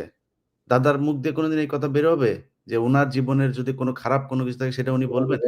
এটা কৌশলে ওইভাবে উপস্থাপন করা হবে। এখন যদি নাকি আমরা করি হাসিনা ১৫ বছর ক্ষমতায় থাকলো। একটা স্বৈরাচার একটা সরকার আমাদের দেশ চালালো। এদেশে অনেক লুটপাট হয়েছে। পাথর লুট হয় নাই কিন্তু। এইভাবে একটা একটা থেকে মানে পর্যটন কেন্দ্র থেকে এইভাবে মানে মাটিসহ খুঁড়ে নিয়ে গেল। মানে এটা বাংলাদেশে ঘটেছে নাই কখনো। অথচ আমাদের দেশে ওই সময় পরিবেশ উপদেষ্টা কে? যিনি সারা বছর দেখেছি যে পরিবেশ নিয়ে কথা বলতে মানে গরম করে ফেলতো মিডিয়া। উনার প্রতি মনে হয় সপ্তাহে আপনি জানেন যে প্রতি সপ্তাহে মনে হয় ২-৪ টা অ্যাসাইনমেন্ট উনার এই বেলার থাকতো। থাকতো না? কি করেছেন উনি পরিবেশ নিয়া? একটা খাল উদ্ধার করেছেন। এই ঢাকা শহরের ৩-৪ টা তুরাগ, বেলা, ওইদিকে শীতলক্ষ্যা, এদিকে বুড়িগঙ্গা, কোনটার কোনো উন্নতি আছে? ঢাকা শহরের পরিবেশের কোনো উন্নতি আছে? কোনো কিছুর উন্নতি নাই। আপনি যদি এখন বিএনপির কাছে আসেন, বিএনপির কি আপনি অন্তত যদি এখন লিস্ট করি ২-৪ হাজার মানুষের নাম আমরা বলতে পারব না? বলবো। এখন আমরা আমাদের ইয়েটা কি যে দুর্নীতির এই জায়গাটা আমার মনে হয় একটা পর্যায়ে গিয়ে ঠিক হয়ে যাবে। সো এদের কারো সাথে যে আমাদের খুব ব্যক্তিগত দাদা বললেন আসিফের সাথে যেমন আমাদের সম্পর্ক আছে, আমাদের ইশরাকের সাথেও আমাদের এই কনক ভাইয়ের সাথে আমাদের এই গত কয়েকদিন আগেও আমরা অনেক বিষয় নিয়ে ইশরাক ভাইয়ের সাথে আলোচনা করলাম এবং এই সিটি কর্পোরেশনের সামনের যে ঘটনা, এটা নিয়েও আমাদের যেটা মনে হয়েছে আমরা সেই পরামর্শ ইশরাক ভাইকে দেয়ার চেষ্টা করেছি। সো কারো সাথে আমাদের সমস্যা নাই। এখন কথা হইলো যে আপনি যখন কিনা দুর্নীতি নিয়ে কথা বলতে যাবেন যদি নাকি সবাই চলে আসেন তাহলে তো আপনার এটা নিয়ে আলাপ করার দরকার নাই। দুর্নীতি যেটুকু আছে কিভাবে থামানো যায় সেটা চিন্তা করেন। এবং বিএনপির আর মিডিয়া যেটা আপনি বললেন যে এখন এই মিডিয়া হচ্ছে বিএনপি আর এনসিপি কে। এটা মিডিয়ার বিষয় না। মিডিয়াতে তো এই হাসিনার সেই দোসররা আছেই। ডিজিএফআই নিজে অ্যাসাইনমেন্ট দিয়ে দেয়। ডিজিএফআই নিজেই ফুটেজ বের হয়, অডিও বের হয়, ভিডিও বের হয়। কোত্থেকে বের হয়? এটা কি সাধারণ মানুষ করতে পারে নাকি? এগুলি আমরা জানি না? তো ডিজিএফআই দেয়। ডিজিএফআই দিয়া বলে এই ঘটনা ঘটেছে এবার এটা নিয়ে কাজ করো। সো এই জায়গাগুলো তো ঠিক করতে হবে। যেসব সুশীলরা আজকে ১৫ই আগস্ট নিয়ে করে খুব মনে হয় যেন তারা ন্যায়ের পথে অটল আছেন। কিছু জায়গা নিয়ে তাদেরকে কেউই করতে পারবে না। তোরা কই ছিলি রে জুলাইতে? ৫ তারিখ পর্যন্ত এই যে ফারাবী হাফিজ এই যে এই চ্যানেল 24 এর যেই উপস্থাপক, এ বাবা-মাদেরকে উদ্দেশ্য করে পোস্ট করেছে। সেই পোস্ট আছে আমার কাছে। বাবা-মাদেরকে উদ্দেশ্য করে পোস্ট করেছে যে, "আপনারা আপনাদের সন্তানদের হেলি খেলা দেখে কি মজা পাচ্ছেন? এই আন্দোলনের ভেতরে নাকি অন্য দুষ্কৃতিকারীরা ঢুকে গিয়েছে। এদেরকে দ্রুত সরিয়ে নেন।" এরাই তো সেই সুশীল। সেই সুশীলরা আজকে শেখ মুজিবকে নিয়ে করছে। প্রতিটা এই পোস্টের জন্য টাকা পেয়েছে। প্রতিটাকে টাকা পয়সা দেওয়া হয়েছে। ওই যে তৌহিদ আফ্রিদির মাধ্যমে টাকা বিতরণ হয়েছে। হুম, হুম। তো এখন এই যে এগুলো করছে তারা সুশীল সেজে এটা আসলে সুশীলতা না। ১৫ই আগস্টের কথা যদি বলেন, ঐদিন আমি বিএনপিকে ১ম এই ধন্যবাদ জানিয়েছি। এবার যে তারা যে পজিশন নিয়েছে সেটার জন্য। বাট একটা জিনিস বলি ভাই, আপনারা ওই ১৫ই আগস্টের ৩২ নাম্বারের আশপাশে কিছু ভিডিও ফুটেজ দেখলাম। এই ভিডিও ফুটেজটাতে কিছু আ আ এই মানুষ কনক ভাই একটু ইয়েটা আমার ইয়ে হচ্ছে। হুম, এই কি বলে? কিছু মানুষজন আসছে। আসার পরে তারা বলছে যে, "আমরা বঙ্গবন্ধুকে করার জন্য এসছি।" তাদেরকে নিয়ে মনে হচ্ছে মজা করা হচ্ছে। পরের ১৫ই আগস্টে এটা মাথায় রেখেন। এই মজা যদি করতে থাকেন না, তাইলে এই মজা নেয়ার লোকের সংখ্যা কিন্তু বাড়বে। এটা মজা করার জিনিস না। শেখ মুজিব, শেখ হাসিনাকে করা মানে এই সাপোর্ট করা মানে ও নিজেও খুনি। ওরে খুনের মামলায় ঢুকাইতে হবে। পাশে ধানমন্ডি থানা আছে, ওরে ধানমন্ডি থানায় নিয়ে ঢুকান। ও খুনের দোসর, ও আওয়ামী লীগের দোসর। যদি শেখ মুজিবের ব্যাপারে আলাদা করে কেউ কিছু বলতে আসে, পিনাকি দাদা বই লিখেছে, উনার বই পড়েন। উনারে যদি বিশ্বাস না করেন, তাইলে যাদেরকে বিশ্বাস করেন মেজর আ জলিল ওদের নিজেদের লোকজন আতাউর রহমান খান, তারপরে এই ধরনের লোকজনরা ইভেন তোফায়েল আহমেদের বইও পড়েন। ওইখানে অনেক কিছু আছে। শেখ মুজিব কত বড় মাপের বদমাইশ ছিল ওইটা যদি নাকি গুগলেও দেখতে যান, বিদেশি বিভিন্ন টেলিভিশন ওই সময়ের এবিসি-টেবিসি, বিবিসি এগুলো অনেক টেলিভিশনের একদম ভিজুয়াল নিউজ আছে। শেখ মুজিব তামাক খাচ্ছে আর বিশাল ভাবসাব নিয়ে পায়ের উপর পা তুলে দিয়ে বক্তব্য দিচ্ছে। তারে সাংবাদিক জিজ্ঞেস করছে আ এই যে, "আপনার এখানে মানুষ মারা যাচ্ছে।" সে বলছে, "এটা হচ্ছে মিথ্যা কথা। এটা প্রোপাগান্ডা। দেশে নাকি কোনো মানুষ মারা যাচ্ছে না।" সে হাজার মানুষকে সে সরাইখানা বানিয়ে তারপরে খাওয়াচ্ছে। এগুলো বিদেশি মিডিয়ার নিউজ। সো শেখ মুজিব কত বড় বদমাইশ ছিল সেটা যদি নাকি মনে হয় আপনারা ঠিক করবেন তাহলে আলোচনায় আসেন। বেশি মানুষের নেওয়ার দরকার নাই। ২-৪ জন থাকলেই চলবে। আপনারা যত মানুষ আসতে চান আইসেন। আমি এই ব্যাপারে একটু যারা শেখ মুজিবকে নিয়ে খুব আবেগ তাড়িত হচ্ছেন, আমি আপনাদেরকে বিনয়ের সাথে একটি বিষয় বলতে চাই। সেটা আমার বলা দায়িত্ব। সেটা হচ্ছে যে শেখ মুজিবকে নিয়ে যদি আবেগতাড়িত হন, তাহলে শেখ মুজিবের সমস্ত কুকীর্তির দায় আপনাকেই নিতে হবে। এবং আপনাকে যেই কুকীর্তির দায়টা আমি দিতে চাই, সেটা হচ্ছে সিরাজ শিকদারকে পেছন থেকে গুলি করে হত্যা করা। নিরস্ত্র সিরাজ শিকদারকে হত্যা করেছে শেখ মুজিব। এইটার দায় নিতে হবে। সিরাজ শিকদার আমার নেতা। আমি আপনাকে এইটার জন্য এর শাস্তি আপনাকে আমি দেব। শেখ এগুলো নিয়ে মুজিবকে মামলা হওয়া সিরাজ উচিত, এগুলো শিকদারকে নিয়ে মামলা হত্যার উচিত দাদা। দায়ে এটা এই প্রথম ক্রস শাস্তি ফায়ার, আপনাকে আমি দেব। এটা সিরাজ বাংলাদেশের শিকদার প্রথম আমার ক্রস ফায়ার। নেতা। আমার নেতাকে হত্যা করার দায় আপনাকে নিতে হবে। সাতার হাড্ডি ভেঙে দেব হারামজাদা। শেখ মুজিবকে নিয়ে শোক গাথা শুয়োরের বাচ্চা, তোর সাতার হাড্ডি ভেঙে দেবো। বাংলাদেশে যেদিন আমি আসবো, আমি সব কয়টা লিস্ট নিয়ে রাখছি। শুয়োরের বাচ্চা, সিরাজ শিকদারকে হত্যার বদলা তোকে দেওয়া হবে শুয়োরের বাচ্চা, হারামজাদা। না, তবে দাদা ধরেন এখন একটা নতুন ন্যারেটিভসকে সামনে আনা হচ্ছে যে ধরেন হাসিনা পলাতক। আমরা তো আসলে হাসিনা না, কিন্তু শেখ মুজিবের অবদান তো অস্বীকার করা যাবে না। শেখ মুজিবুর শেখ রহমানের মুজিবের অবদান আমার নেতাকে হত্যা করছে, জন্য নাই। সাতার হাড্ডি ভেঙে দেওয়া হবে, সাতার হাড্ডি ভেঙে দেওয়া হবে। তুমি শেখ মুজিবকে যদি মানে এগুলো নিয়ে ওন দাদা, করো, তুমি দাদা শেখ মুজিব এই জিনিসগুলো নিয়ে দাদা মামলা হওয়া উচিত, আইনগতভাবে তার মরণোত্তর বিচার হওয়া উচিত। এই যে 30,000 জাসদের নেতা কর্মীকে হত্যা করা, তার 15,000 হত্যা করা, তারপরে আমি হচ্ছে জাসদ যে করি না, আমি তার জাসদ করি না, আমি জাসদ করি না। আমি না, কমিউনিস্ট তারও তো ছিলাম। মানুষ। সিরাজ শিকদার আমার নেতা। আমার নেতাকে মারার বদলা আমি নেব, শুয়োরের বাচ্চা তো। এবং তার এটা তো তার বক্তব্যই আছে, সে বলেছে কোথায় আজ সিরাজ শিকদার, তার মানে সে মেরে বুক ফুলিয়ে তারপরে সংসদে দাঁড়িয়ে বলেছে যে সে খুন করেছে, এই হত্যার সাথে সে জড়িত, এবং সেটা বাংলাদেশের প্রথম ক্রস ফায়ার। অতএব এগুলোর মরণোত্তর বিচার হওয়া উচিত। এবং যারা আজকে এগুলো করছে, এরা তো আসলে মানে শেখ মুজিবের জন্য কান্দে না, এদেরকে পয়সা দেওয়া হয়েছে। এর মধ্যে কিছু আসে চামড়া ব্যবসায়ী, পয়সা পিছন দিয়ে হান্দায় দেওয়া হবে ওই সময়। চামড়া ব্যবসায়ী, পয়সা পেছন এরা দিয়ে হান্দায় দেওয়া হবে। এখানে এখানে টাকা ইলিয়াস দিয়ে সব করতে পারে। ইলিয়াস এখানে আরেকটা বিষয় আমি যেটা শুনলাম যে টাকা যেমন আছে, আবার কোন শিল্পী কোন জায়গার তাদেরকে ব্ল্যাকমেলও করা হচ্ছে। আপনি তো জানেন হাসিনার কিন্তু এটা একটা ভালো অস্ত্র ছিল, যে চরিত্র হনন এবং ব্ল্যাকমেলিং এর বহু কিছু। তো ওই হুমকিও দেয়া হচ্ছে, টাকাও দেয়া হচ্ছে। তো এই ন্যারেটিভসটা থেকে এটা নিয়ে আসলে মানে আরো কিছু কাজ করা দরকার, যে এই যে আমরা তো হাসিনাকে পছন্দ করি না, আমরা তার এইসব কনক বিষয়ে ভাই একটা জিনিস বলি কনক ভাই, হুম, ধরেন 32 নম্বরের সামনে একটা মহিলা আসলো, হুম। এক হুজুর আসলো ফাজলামি করার জন্য, জাস্ট ফান করার জন্য। সে বলছে যে আমি 2টা খতম দিয়েছি। তার বউ বলছে, হ্যাঁ জীবনে কোনোদিন কোরআন পড়া দেখছেন না ভিডিওটা? বুরকাওয়ালা মহিলা, মানে ফান করার জন্য এসে, মানে এখানে ফান করা যায়। আপনি একটু চোখ বুঝা কল্পনা করেন তো ভাই, আওয়ামী লীগ ক্ষমতায় আছে, জামায়াতের শিবিরের বা বিএনপির একটা ছেলে সেখানে এই ওরা জিয়াউর রহমানের কবরের ওইখানে গিয়ে করেছে, সেখানে গিয়েছে। আপনি চিন্তা করেন তো যে তার অবস্থাটা কি হইতো, পাড়ায় মেরে ফেলতো ওইখানে। আপনি তারা নিয়ে ফান করেন, এটা ফান করার জিনিস না তো। সো আরে না, ফার্দার সালাউদ্দিন কাদের চৌধুরীর কবরে যে কি করছে রাব্বানি? ভাঙছে না, ভেঙেছে তো, সেখানে কেউ যেতে পেরেছে নাকি সেই জায়গায়? লাশ আমার চোখের সামনে দাদা, আমার চোখের সামনে দেখেছি। এই শহীদ কাদের মোল্লা, তার লাশটা যাওয়ার সময় জুতা নিক্ষেপ করেছে তার লাশের গাড়ির উপরে। আমরা তখন গোলাম আজমের গাড়িতেও আমি লাশ ওইদিন নিজে জুতা ছিলাম, নিক্ষেপ ওই করেনি। ওনার লাশটার সময় আমি জেল গেটে ছিলাম। তো এই যে কাজগুলো করেছেন, এগুলো এটা তো ওরা এটাই তো আওয়ামী লীগ। এদেরকে দিয়ে সব সম্ভব। আমাদের দক্ষিণ পশ্চিমাঞ্চলে, আমার বাড়ি চুয়াডাঙ্গা, আমার ছোটবেলায় দেখেছি এমন কোনো দিন নাই 2-4টা লাশ আমরা দেখি নাই। আমার ছোট একদম 5-7 বছর বয়সের থেকে আমরা বন্দুক হাতে নেই। আমার বন্দুক নিয়ে আসতো, ছেলে পেলে সব সামনে যাইতো। এগুলো ওই এলাকার খুব স্বাভাবিক ঘটনা ছিল। কারা করেছে? এগুলো রক্ষী বাহিনীর মানে কাউন্টার দেওয়ার জন্য সেই জায়গায় এই জিনিসগুলো আস্তে আস্তে সেগুলো স্প্রেড হয়েছে পুরো দক্ষিণবঙ্গে।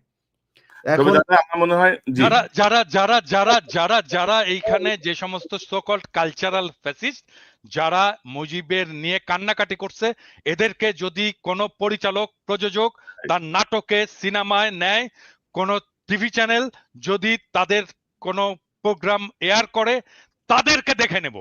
আমি আজকে বলে দিলাম, তাদেরকে দেখে নেব, এবং আমি যেটা বলি সেটা করব, এবং সেটা করে ছাড়ি। কিছু গণমাধ্যমও শেখ মুজিবের যেমন সমকাল, এই একে আজাদের সমকাল, তারা খালেদা জিয়ার জন্মদিনের নিউজটা করেছে শেষের ৩ পৃষ্ঠার পরে যা চিকন এক জায়গার মধ্যে। শেষের পৃষ্ঠাও না, পত্রিকার ১ম আর শেষের পৃষ্ঠা হচ্ছে সবচেয়ে গুরুত্বপূর্ণ। মাঝখানে ৩ নাম্বার পৃষ্ঠার মধ্যে নিয়ে তারপরে সেখানে ছোট করে দিয়েছে। আর শেখ মুজিবের শ্রদ্ধাঞ্জলি এবং অনেকগুলো পত্রিকা এই কাজগুলো করেছে, টেলিভিশন। না ইভেন প্রথম আলো, এখন ডেইলি স্টারও এগুলো করেছে। না আমরা মনে করি যে নিশ্চয়ই যারা এই মানে ফ্যাসিবাদকে যারা সমর্থক এখনো আছে এইরকম একটা গণহত্যার পরে তাদেরকে সবাই বয়কট করবেন। পিনাকিদা যেটা বললেন, পরিচালক, প্রযোজক, টেলিভিশন ওনার, ফিল্ম ওনার তারা এই ব্যাপারে নিশ্চয়ই সতর্ক থাকবেন। না হলে আমরা আমাদের মতো করে কাজ তো করবই। তো দাদা, এই সকল কিছুর পেছনে কিন্তু ডক্টর ইউনূস সরকারের একটা দায় আছে কিন্তু। তা তো ডক্টর আছে, ইউনূস তা তো ডক্টর আছে। ইউনূস নোবেল লরিয়েট ডক্টর ইউনূসকে আমরা যে জায়গায় দেখি, চিফ অ্যাডভাইজার ইউনূসকে আমরা নিশ্চয়ই সমান দৃষ্টিতে দেখব না। তাকে একটা দায়িত্ব দেওয়া হয়েছে। গত ১ বছরে তিনি ওনার উপদেষ্টাদের কার্যক্রম রিভিউ করেন নাই। এবং আজকে আমরা যে আলোচনা করছি তার পেছনে অনেক কিছুই ঘটতো না যদি তিনি প্রপারলি চালাতে পারতেন। আপনি কি মনে করেন কেন কোনো রিভিউ হলো না? ডক্টর ইউনূসের দায় উনি কিভাবে এড়াবেন? কি মনে করেন আপনি? না, এটা তো ১ম থেকে বলতেছি যখন আ এই উপদেষ্টা পরিষদটা গঠিত হচ্ছে এবং হুম। এই উপদেষ্টা হিসাবে যাদেরকে নেওয়া হচ্ছে, এটা তো আম আম এটা তো মিলিটারি এবং বাংলাদেশের সিভিল ব্যুরোক্রেসির একটা কম্বাইন্ড একটা ডিসিশন। হ্যাঁ? এবং এটার মধ্যে ছাত্ররা ঢুকছে। এবং ছাত্ররা এটাকে এন্ডোর্স করছে। এবং ছাত্রদেরকে এটার দায়টা নিতে হবে তো। মিলিটারি সিভিল ব্যুরোক্রেসির কম্বাইন্ড ডিসিশন নিয়ে যাদেরকে উপদেষ্টা বানানো হইছে, তারা বিপ্লবের কোন বালটা করছে? বিপ্লবের কোন অংশটা তারা পালন করছে? কোনো কিছুই করেনি। তো তারা এই বিপ্লবের মর্ম বুঝবে না, তারা এই রক্তদানের মর্ম বুঝবে না, তারা এই ধারাবাহিক সংগ্রামের মর্ম বুঝবে না। তারা জানবে না আমরা কোন পথ দিয়ে এই জায়গাটায় আসছি। আমরা কোন কষ্ট, কোন কান্না অতিক্রম করে এই জায়গাটায় আসছি। আমরা কোন লড়াইয়ের মধ্যে দিয়ে এই জায়গাটায় গেছি। এবং এই বিপ্লব যদি ব্যর্থ হইতো, যদি ২৪ আমরা হাসিনাকে উৎখাত করতে না পারতাম, তাহলে আমাদের কার কি অবস্থা হইতো সেটাও ওরা জানে না। ওদের কারো কিছু হতো না। কার কি হতো? হ্যাঁ, হয়তো আসিফ নজরুলের কিছু হইতো, আদিলুর রহমান শুভ্রর কিছু হইতো, হয়তো প্রফেসর ইউনূস জেলে যেতেন। আর আর কার কি হতো? কারো কিচ্ছু হতো না। তারা এসে বসে বাংলাদেশের রাষ্ট্রের দখল নিল, ক্ষমতা নিল, ক্ষমতা নিলে রাষ্ট্র চালানো শুরু করে দিল। হ্যাঁ, অবশ্যই ছাত্রদের কিছু হতো এবং ছাত্র এটাকে এন্ডোর্স করলো। আমরা বারবার করে বলে আসতেছিলাম একটা বিপ্লবী সরকারের প্রয়োজনীয়তার কথা। কেউ মাথায় নিল না, কেউ কানে তুললো না। একটা বিপ্লব হলো, বিপ্লব বাদ দেন, একটা সরকার পতন হলো, পতন যারা করলো তারা তো ক্ষমতা দখল করবে। তো কেন একটা জাতীয় সরকার হলো না? কেন রাজনৈতিক দলগুলো একটা জাতীয় সরকার করলো না? কেন এই উপদেষ্টা পরিষদের মধ্যে রাজনৈতিক দলের নেতাগুলো নাই? থাকলে তো আজকে এই অবস্থা হতো না। আপনি দেখেন, প্রফেসর ইউনূস ২ বার ওই যে বডি সোহেল আছে না, বডি সোহেলের সাথে মিটিং করছে ২ বার ডেকে নিয়ে তার অফিসে। প্রফেসর ইউনূসের একবার সময় হয়নি মাহমুদুর রহমানকে ডেকে নিয়ে মিটিং করার।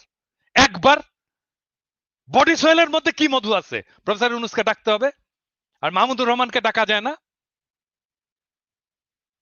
কোথাও ডাকছে? মাহমুদুর রহমানকে কোথাও এনগেজ করছে? করেনি। দেবপ্রিয়কে করে এসে এনগেজ, অমুককে করে এসে এনগেজ, তমুককে করে এসে এনগেজ, আর একটা করে ঝামেলা করে। আর সেই ঝামেলাগুলো সামলাই আমরা। আমরা সামলাই। আমরা সামলাই। প্রফেসর ইউনূসের কোনো মিডিয়া আছে নাকি? কোনো মিডিয়া প্রফেসর ইউনূসের চোদে নাকি? প্রফেসর ইউনূসের সরকারকে কেউ চোদে না। আমরা সামলাই। ন্যারেটিভ আমরা তৈরি করি। আমরা পাশে এসে দাঁড়াই। না, এখন ইউনূস সাহেব ধরেন এত বছর ধরে সংগঠন করেন, এনজিও করেন। উনি একটা প্রজেক্ট প্রপোজাল লিখলেও তো সেই অনুযায়ী লোক নিয়ে প্রজেক্টটাকে দাঁড় করান, না? তো বাংলাদেশ রাষ্ট্র কি উনার প্রজেক্টের থেকেও খারাপ অবস্থায় আছে? যে আমার মন চাইলে আমি চিটাগাং থেকে নিলাম, মন চাইলে আমি এনজিও থেকে নিলাম, মন চাইলে আমার অমুক ভাইরে নিলাম, অমুক ভাইয়ের ছেলেরে নিলাম, অমুক ভাবিরে নিলাম। তাই তো করছে, এভাবে তাই তো রাষ্ট্র করছে, চলে? তাই তো করছে, তাই তো করছে, তাই তো করছে, তাই তো করছে। ১ বছরে আমার একটা রিভিউ বন্ধুর করেন। ছেলে, অমুকের ছেলে, তমুকের ছেলে, গ্রামীণ ব্যাংক, অমুক তমুক, এই তো আমি যাকে চিনি, আমার যে বন্ধু, এই তো নিয়ে করছে। সে স্বীকারও করছে যে পাইনি, তখন যাদেরকে পাইছি তাদেরকে নিয়েই করছে। তো তারপরে ১ বছর চলে গেল। তো এর মধ্যে রিভিউ করতে পারলেন না?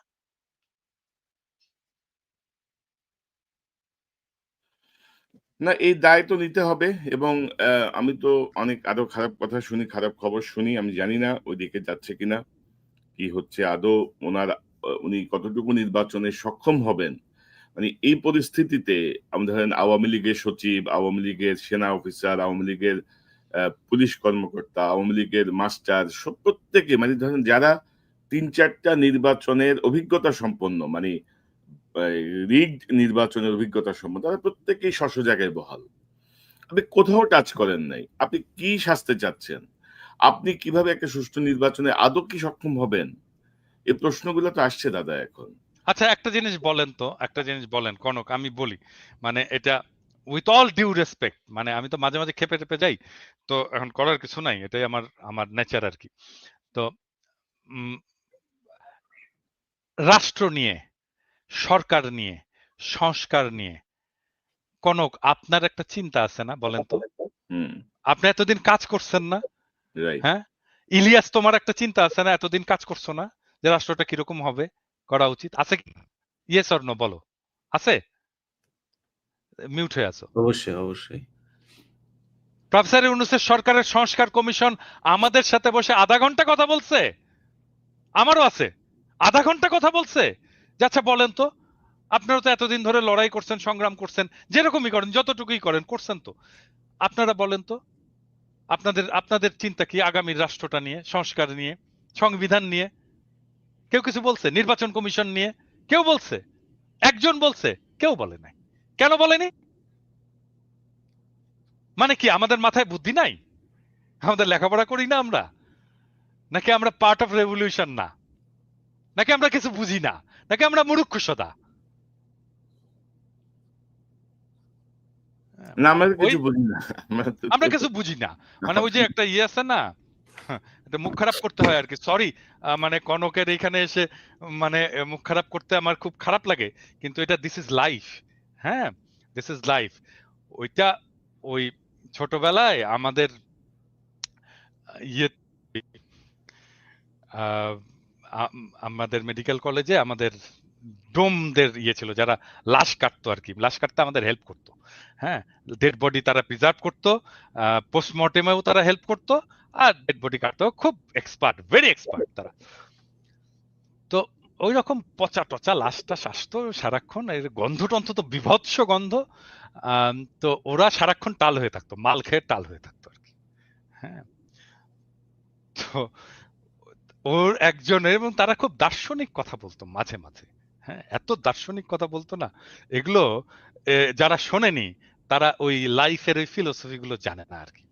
হুম, তো বড় লোক এবং গরিব, এদের মধ্যে যে তফাৎ, এইটা সে কিভাবে এক্সপ্রেস করতো সেই ডোম আমাদেরকে। হ্যাঁ, তো সরি ফর মাই ল্যাঙ্গুয়েজ, এখানে মিউট করা যাবে না, বাট আমি তারপরেও এটাকে বলতে বাধ্য হচ্ছি, কারণ this is philosophy, this is life. সে বলতো যে ভাই, আমরা শাক খাই, পেতনি লাগাই, আর ভূত হয়, আর উনারা সোনা খায়, পরি লাগায়, আর মাল হয়। তো এই যে সরকার, এই যে প্রফেসর ইউনূসের সরকার, এইখানে দরকার সোনা খাওয়া লোক, যারা পরি লাগিয়েছে এবং যারা মাল পয়দা করেছে, তাদেরকে দরকার প্রফেসর ইউনূসের সরকারের। আর আমরা, আমাদের বাপেরা শাক খেয়েছে, পেতনি লাগিয়েছে, আমরা ভূত হয়েছি। আমাদের কি? আমাদের এটা রাষ্ট্র? এটা আমাদের রাষ্ট্র না। এই রাষ্ট্র ওদেরকে, ওদের যারা সোনা খায়, পরি লাগায়, আর মাল হয়। আমাদের মতো পেতনি পেতনি চোদার রাষ্ট্র এটা না তো। না, এটা গরিবের রাষ্ট্র তো না, এটা খুবই এটা দরিদ্রের রাষ্ট্র না, এটা গণমানুষের রাষ্ট্র না, এটা এলিটের রাষ্ট্র। এই এলিটের রাষ্ট্র ভেঙে দেব, এবং এটাই আমার লক্ষ্য। এবং সরি আমার ল্যাঙ্গুয়েজের জন্য, না, না, আমি আবারও আমি মাপ চাই। না, ইউ আর অ্যাবসলিউটলি কারেক্ট। কারণ ধরেন অনেক কথা আ সহজভাবে বোঝানোর জন্য এক্সাম্পল খুব জরুরি। এবং ধরেন আসলেই তো তাই দাদা, তাই না? আসলেই তো তাই। তো এখন আসলে অ্যা এইজন্য আজকে আমি আমার শিরোনামটাই রেখেছি যে উনি কি সুষ্ঠু নির্বাচনে আসলে সক্ষম হবেন কিনা? মানে লক্ষণ তো বলতেছে না আরকি। এখন সামনে যে সংকটগুলো আসছে, সেই সংকটগুলো আদৌ উনি কিভাবে নিরসন করবেন? আজকে দেখলাম জাতীয় ঐক্য ম কি যেন? ঐ ঐক্যমত্যের যে কমিশন, ওরা অঙ্গীকারনামা পাঠিয়েছে রাজনৈতিক দলের কাছে। মানে একটা মানে কি বলবো একটা তামাশা, চারিদিকে তামাশা চলছে। তো ইলিয়াস আপনার শেষ মন্তব্যটা শুনি। আ আপনার ওভারঅল কি মনে করেন ইউনূস কি আদৌ নির্বাচনে সক্ষম হবেন কিনা? এখন আসলে করণীয় কি? সময় তো আর হাতে বেশি বাকি নাই। তো সার্বিকভাবে আপনার কোনো যদি পরামর্শ বা পর্যবেক্ষণ থাকে? আমার মনে হয় যত দ্রুত সম্ভব একটা নির্বাচন দিয়ে এই সরকারকে দিয়ে সম্ভব না। এই সরকার যদি মনে করে যে তারা ওই যেটা দাদা বললেন যে বিশাল স্মার্ট, আপনি স্বরাষ্ট্র উপদেষ্টাকে যদি দেখেন, আ তিনি যায়া কনস্টেবল, এসআই তাদের, "এই খাইছো? কি খাইছো? কি দিয়া খাইছো?" মানে এমন একটা ভাব উনি চ্যাটের বেলা আব্দুল, বুঝছেন? আর বেটা তোরে তো দেখতে কনস্টেবলের মতো দেখা যায়। তুই বেটা যায়া ওইখানে গিয়া করিস যে, "খাইছো? কি খাইছো?" এটা কি কোন ভাষা নাকি? শেখ মুজিব আপনি? সবাইরে তুই, তুই কইরা তুমি কইরা তুমি বলার কে? তুমি পারমিশন নিছো আমার কাছে? তুমি আমারে তুমি বলবা? কনস্টেবলকে সম্মান দেন। এগুলি করে। এই বন্যা-টন্যা সবই তো মানে এদের জীবনে কোনদিন এক কলম আপনি উপদেষ্টা যতগুলো আছে, আসিফ নজরুল নিয়ে আমরা সমালোচনা করি। আসিফ নজরুল তো তাও বলেছে ভিতরে ডিজিএফআই এর হোক আর যাই হোক, তারপরেও সে বলেছে। এর বাইরে আমারে দেখান তো যে এই স্টুডেন্ট ২-৩ জন ছিল, এর বাইরে কারোর জীবনে কোনদিন একটা কথা লিখেছে এই ফ্যাসিবাদ নিয়ে? হাসিনার বিরুদ্ধে কেউ কথা বলেছে? একজনও নাই। এগুলো তারা করেছে। সো এই টাইপের লোকজন দিয়ে আমার মনে হয় না যে এইখানে সম্ভব হবে। এটা দ্রুত একটা নির্বাচনের দিকে যাক। তবে একটা জিনিস বলে রাখি যে যখন যে ধরা পড়েন, তখন সে এসে তারপরে হাত পা চাপাচাপি করেন। এই হাত পা চাপাচাপি যেদিন চেয়ারটা থাকবে না, তারপরের দিন থাকবে না। চেয়ার থাকা পর্যন্ত যদি কাজ শেষ করে না যাইতে পারেন, যেদিন চেয়ার পাছার নিচে থেকে চলে যাবে, তারপরের দিন থেকে পাছার চামড়া উঠানো শুরু হবে। এখন পর্যন্ত ফেনীর ১৬ টা লোক জেলখানায় আছে। ভাল লাগে না? এখন পর্যন্ত আমি লিস্ট নিলাম ঐদিন ৮০০ জনের উপরে লিস্ট। আমি সবগুলো লিস্ট নিয়ে তারপরে আমি ইয়েরও বলছি, আমাদের এই সামি ভাইরেও বলছি। সামি ভাই আমার ঐদিন ফোন করছে, বলছে যে, "ভাই কারা আছে?" আমি বলছি, "ভাই আমি আপনারে দিব।" আমি আমি যেই জায়গায় দেওয়ার দরকার আমি দিব। দেখি কে কি করে। এখন পর্যন্ত বিডিআর এর লোকগুলোরে, ভাই জীবনে এই পৃথিবীর ইতিহাসে এখন আরে ভাই শেখ হাসিনার মতো বদমাইশ আমার জীবনে আমার নিজের চোখে যত মানুষ দেখেছি, ওরে আমার দুর্ভাগ্য যে সামনে থেকে দেখছিলাম ২ দিন। আমার জীবনে দেখা যত মানুষ নিজের চোখ দিয়ে, ওর মতো জঘন্য মানুষ এই পৃথিবীতে কোনদিন পয়দা হয়েছে বলে আমার মনে হয় না। ফেরাউনও এত আল্লাহর সাথে যুদ্ধ ঘোষণা করে না, যেটা শেখ হাসিনা করেছিল। সো এই ধরনের মানুষ নিয়ে তারপরে তারা দেশ চালিয়েছে। তারপরে কি কোনদিন একটা জামিনের আদেশ হবে, সেই শুনানির শেষে আদেশটা দিবে, বিচারক বলল লাঞ্চের পরে আদেশ দেওয়া হবে। তারপরে গেল রবিবার, সোমবার অ্যান্ড ইটস বিন 8 মান্থস। এই ৮ মাসের মধ্যে এখন পর্যন্ত এটা কোন বিচার? ডক্টর ইউনূস বাল ফালান আপনে। আপনি কি করেন কি? আপনি এগুলি দেখেন না চোখে? এগুলি না দেখে আপনি দেশ সুন্দর করে থুইয়া তারপর চলে যাবেন।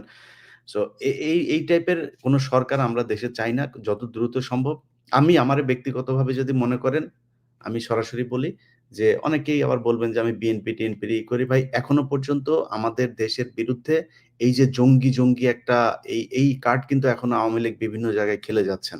আমি মনে করি বিএনপির ক্ষমতায় আসা উচিত এবার। এবং আমার বিশ্বাস আমি তারেক রহমানের বিভিন্ন পলিসি-টলিসি এগুলোর ব্যাপারে যতটুকু জানি, এবং বিএনপি যেটা সত্যি কথা, এই যে বললেন যে চাঁদাবাজি, প্রতিদিন নিউজ হচ্ছে বিএনপির ছাত্রদলের অমুক কোন এক উপজেলার জেলার, আরে ভাই সে ছাত্রদল। মানে এক গ্রামের এক ওয়ার্ডের এক স্বেচ্ছাসেবক দলের এক সেক্রেটারি। তারে নিয়েও নিউজ হয় বিএনপির ছাত্রদল এই কি স্বেচ্ছাসেবক দল নেতা। মানে দেখে মনে হয় যেন কেন্দ্রীয় নেতা বোধহয় চাঁদাবাজি করেছে। আপনি আসিফ সহ এই যে এদেরকে যেইভাবে কালার করা হচ্ছে, যদি আপনি করতে যান, কোন মন্ত্রণালয় সুষ্ঠুভাবে চলছে একটা মন্ত্রণালয় দেখান। সবখানেই তো দুর্নীতি হচ্ছে। কেন করা হচ্ছে? কারণ টার্গেট এনসিপি এবং বিএনপি। এই ২ টাকে যেকোনোভাবে কালার করা হবে। সো এগুলো করা হচ্ছে। আমার মনে হয় এই পরিস্থিতি যদি তারেক রহমান দেশে আসতো বা একটা সরকার যদি ক্ষমতায় থাকতো, তাহলে মনে হয় এই অবস্থা হতো না। এবং বিএনপি কিন্তু তাদের যেকোনো কারোর বিরুদ্ধে অভিযোগ আসলে সাথে তাকে বহিষ্কার করছে। তারা যে আওয়ামী লীগের মতো যা মনে চায় তাই করছে, কেউ কিছু বললে কেয়ার করছে না, এরকম না কিন্তু। তারা সাথে বহিষ্কার করছে। হচ্ছে তো ব্যবস্থা নেয়া। তো আমার আমি মনে করি যে একটা সরকার আসলে তারেক রহমান যদি সরকার প্রধান হয়, সেক্ষেত্রে তার দলের উপরে তার সর্বোচ্চ থাকবে, এবং তারেক রহমান যদি দেশে যায়, আমি মনে করি সেদিন থেকে মানে দেশ বিএনপির অধীনেই চলবে। সো ওইটা আমার দ্রুত করা উচিত আমি মনে করি। এই সরকারকে কোনো সুযোগ দেয়ার আমি নির্বাচন পেছানোর মানে চেষ্টা মানে করব যদি মানে করা হয়। আপনি আমি এই সরকারকে মনে করি না যে তারা দেশ পিছায় দিয়ে যদি সম্ভব হয় ১ বছরে সম্ভব হইতো। আরো ৬ মাস সময় আছে। আপনি সরান। আপনি কেন এইসব পচা গন্ধ মাল নিয়ে তারপরে আপনি সরকার পরিচালনা করবেন? আপনি নতুন করে লোক নেন। দেশে অনেক মানুষ আছে, বিজ্ঞ লোকজন আছে, অনেক দেশপ্রেমিক মানুষ আছে, যাদের শক্তি আছে। তারা করবে। কিন্তু রাইট। সেটা না করে যদি এইভাবে করতে চায়, আমার মনে হয় এটাকে আমি আমার জায়গা থেকে কখনোই সাপোর্ট করি না, করব না। এইভাবে দেশ চলতে পারে মানে না। ১ বছরের মাথায় ১ বছর পরে আপনি দাদা একটু আগে যে মুখ খারাপ করে কথাবার্তা বললেন না? ভাই, শরীরের রক্ত গরম হয়ে যায় আসলে এদেরকে নিয়ে কথা বলে। এইজন্য এতগুলো মানুষ, ওগুলি তো চোখে ভাসে এখনো। আপনার মনে নাই কনক ভাই, আমরা ঘুমাই নাই। রাত সেই গভীর রাতে ২ জন দাঁড়িয়ে কি হবে, কি হচ্ছে, কি? আরে ভাই, মানুষগুলি মারা যাচ্ছে চোখের সামনে। যখন এই যে করলো, লাইট গুলো সব ইন্টারনেট বন্ধ করে যখন ছবিগুলো আসতে থাকলো, ভাই খুব খারাপ। এগুলো এখনো মানসিকভাবে দেয়। আপনি এইরকম একটা দেশের রক্তের বিনিময়ে আসা স্বাধীনতাকে আপনি এভাবে ধ্বংস করে দিবেন। এটা কোন ধরনের সুশীলতা রে ভাই? আপনি ক্ষমতায় এসে সাথে ১ম এ আপনি মতিউর রহমানরে নিয়ে আপনি ইন্টারভিউ দিলেন। এগুলো আমরা দেখেছি। দেখছি অনেক কিছু। এগুলো যখন কিছু করার ক্ষমতা থাকবে না আপনাদের, তখন কিন্তু হাতে পায়ে ধরে লাভ হবে না। তখন কিন্তু সব টেনে ন্যাংটা করা হবে। জি, সময় থাকতে সাবধান হন, দেশটা সঠিক পথে নিয়ে যান। জি দাদা আপনার পরে সর্বশেষ পর্যবেক্ষণ, মতামত, পরামর্শ। না, আমি আমি আমি ইলিয়াসের মতের সাথে একমত যে আমাদের দ্রুত নির্বাচনের দিকে অগ্রসর হওয়া উচিত এবং নির্বাচন শেষ করে আমাদের স্ট্যাবিলিটি নিয়ে আসা উচিত দেশে। এটা এটা এটাই আমাদের প্রাইমারি লক্ষ্য হওয়া উচিত এবং বিএনপি যেহেতু অঙ্গীকার করছে তারা একটা জাতীয় সরকার করবে, আমার বিশ্বাস যে তারা একটা অল ইনক্লুসিভ সবাইকে নিয়ে একটা জাতীয় সরকার করবে এবং সবার কথা মাথায় রেখেই দেশটাকে চালাবে, সবাইকে নিয়েই। যদি সেটা চালায়, ওয়েল অ্যান্ড গুড। অবশ্যই নির্বাচনটাকে আরো অনেক সময় আছে, কারণ আমি আমি আর একটা কনসার্নের কথা বলেছি, সেটা হচ্ছে যে এখনো 63% মানুষ ঠিক করেনি কাকে ভোট দেবে। সো এই 63% মানুষের ঠিক করার উপরেই নির্ভর করবে আগামীর রাজনীতি কি হবে, আগামী রাজনীতি কি হিসেবে নির্বাচিত হবে। কোনো ফ্রন্ট যদি তৈরি হয়, গড়ে ওঠে, রাজনৈতিক ভয়েস যদি দেয় 63% মানুষকে, প্রবাবলি তাহলে এই 63% মানুষের সমর্থিত দলগুলোই বা ফ্রন্টই রাজনৈতিক ক্ষমতায় যাবে। দেখা যাক কি হয় সামনের দিনগুলোতে। আরো অনেক হয়তো না আমরা আমি একটু যদি এড করি যে আপনি নির্বাচন, ইলিয়াস নির্বাচনে চাচ্ছেন, আপনিও নির্বাচনের কথা বলছেন, আমিও নির্বাচন চাই, যত দ্রুত সম্ভব নির্বাচন হোক। কিন্তু এই যে সক্ষম হবেন কিনা ডক্টর ইউনূস, এই সক্ষমতার জন্য কি করণীয়? এই যে আগামী যে ৬ মাস আছে, এই সময় ৬ মাসে আসলে পিন পয়েন্ট কি ভাই, করণীয়? সক্ষমতা অর্জনের জন্য তো আপনি এই অক্ষম উপদেষ্টাদের দেয়া সম্ভব না। তাহলে আপনার রিশাফল করতে হবে। না হলে নির্বাচন দিয়ে দিতে হবে। প্রশাসন তো এখন বিএনপির দখলেই আছে। সো আমার মনে হয় অসম্ভব কিছু না। কি হবে? হয় বিএনপি আসবে, নাহলে জামাত এনসিপি আসবে। সমস্যা কি কোথায়? আদৌ বিএনপির দখলে না, আছে? প্রশাসন বিএনপির দখলে থাকলে তো সেটা নিরপেক্ষ নির্বাচন হলো না, না, না, সে তো আমি তো বায়াস নির্বাচন ভাই, হলো। বিএনপি, আমি তো সেটাই বললাম যে আপনাকে তো বিএনপির হাতেই দিতে হবে বা জামাতের হাতে দিতে হবে। কারণ বিএনপি যদি ক্ষমতায় আসে, আসলে আমি ওইটাই ওই কথাটা বোধহয় ওই সময় শেষ করিনি যে আমি চাই এবার আসুক জামাত ইসলাম, তাদের সাংগঠনিকভাবে আরো বেশি সমৃদ্ধ হোক, তাদের তাদের মানুষের কথা আরো বলুক। এবং আমার মনে হয় এই ৫ বছরে বিএনপি যত ভুল করবে ততটা জামাতমুখী হবে মানুষ। সো ৫ বছর পরে জামাত আসুক। এখন যেহেতু হাসিনা যাওয়ার পরপরই আমি আমার ব্যক্তিগত মতামত যদি জিজ্ঞেস করেন, আমি মনে করি কোন ইসলামী দলের এখন এই মুহূর্তে ক্ষমতায় আসা ঠিক না। যাদের নামের সাথে ইসলাম আছে এবং আমি মনে করি ভাই, আমি অত বিশাল ঈমান আমার শক্ত না, তো এই কারণে বললাম। এটা আবার নিয়ে অনেকে অনেক কথাবার্তা বলবেন। বাট বিএনপিরই আসা উচিত। তারেক রহমানকে এই সুযোগটুকু দেওয়া উচিত। এখনো খালেদা জিয়া তার মতামত রাখার মতো ওইটুক সক্ষমতা তার শারীরিকভাবে আছে। আল্লাহ তাকে আরো অনেক সুস্থ করে দিক। আমার মনে হয় বেটার হবে। এখন বিএনপির যেগুলো দেখা হচ্ছে এত আচ্ছা ভাই, একটা জিনিস বলি। ধরেন আগে ইজারা নেওয়া হইতো একটা গরুর হাটের। মানে আগে নেওয়া হইতো না, সেটা কে নিত? মানে সেটা কি মানে সাধারণ মানুষ নিত নাকি? আওয়ামী লীগের লোকই তো নিত। হুম, হুম। এখন সমস্যাটা হচ্ছে আপনার তো কোনো সরকার নাই, কোনো প্রশাসন নাই, নিয়ম নাই, শৃঙ্খলা নাই। বিএনপির ৩ গ্রুপ যায় ঠেলাঠেলি করছে।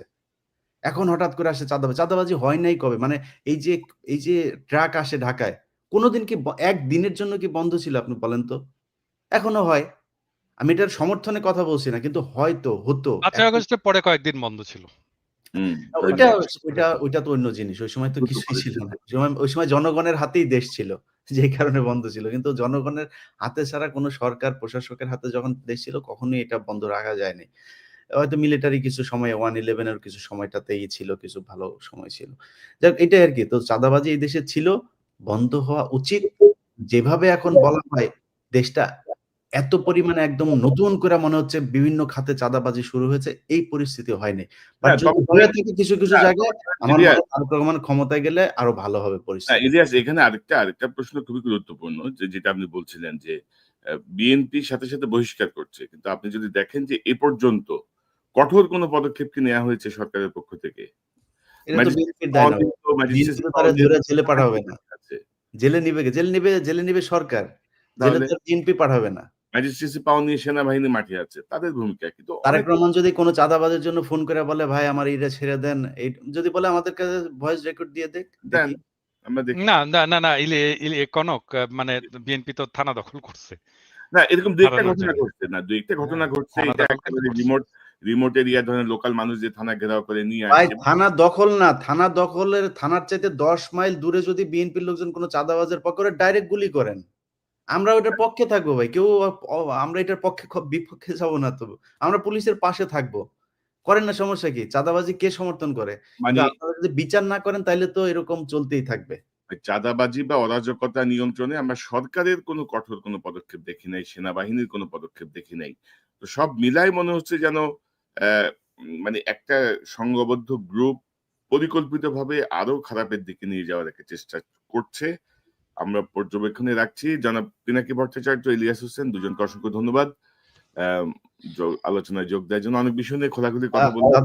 দাদার জন্য সবাই দোয়া করেন। দাদা শারীরিকভাবে অসুস্থ। না দাদা দেখে আশা মনে করি হয়েছে? দেখে মনে হয়েছে? মনে হচ্ছে না, আপনি তো দেখে মনে হচ্ছে চিরতরুণ। আপনাকে দেখে কেন মনে হবে? আমরা নিশ্চয়ই নিকট সময়ে আমাদের আসলে গ্যাপটা বেশি পড়ে যাচ্ছে। আমার মনে হয় যে আমরা আরেকটু শর্ট ইয়েতে মাসে অন্তত একবার হইলেও বসা উচিত সার্বিক আলোচনার জন্য। আপনাদের দুজনকে অসংখ্য ধন্যবাদ। খোদা হাফেজ। আসসালামু আলাইকুম। দর্শক এতক্ষণ যে অনুষ্ঠান শুনলেন নিশ্চয়ই আপনি আলোচনা মর্মার্থ উপলব্ধি করতে সক্ষম হবেন। নির্বাচনের ছাড়া বিকল্প নাই, নির্বাচনের দিকে যেতে হবে। কারণ ডক্টর ইউনূসের ১ বছরের পারফরম্যান্স, ডক্টর ইউনূস সরকারের ১ বছরের পারফরম্যান্স আমরা সন্তুষ্ট নই, দেশের মানুষও সন্তুষ্ট নয়। ইকোনমিক ২-১ টা খাত, অর্থনীতির জায়গাটা এবং ভারতের সাথে আ মোকাবেলার যে জায়গা, কিছু আন্দোলন দমন সবকিছু মিলিয়ে প্রাথমিক যে স্ট্যাবিলিটি সেটি তৈরিতে ডক্টর ইউনূসের অনন্য ভূমিকা, অর্থনীতি এবং স্ট্যাবিলিটি আনার ক্ষেত্রে কিন্তু সার্বিকভাবে ফ্যাসিবাদের দোসররা সব জায়গায় বহাল। আ আমরা কোনো কঠোর কোনো পদক্ষেপ দেখছি না। আমরা মোটিভেশনাল স্পিচ শুনছি, নানা রকমের জ্ঞানের কথা শুনছি। এগুলো আসলে কতটুকু সুষ্ঠু নির্বাচনের পক্ষে সহায়ক হবে অনেকের মনেই প্রশ্ন।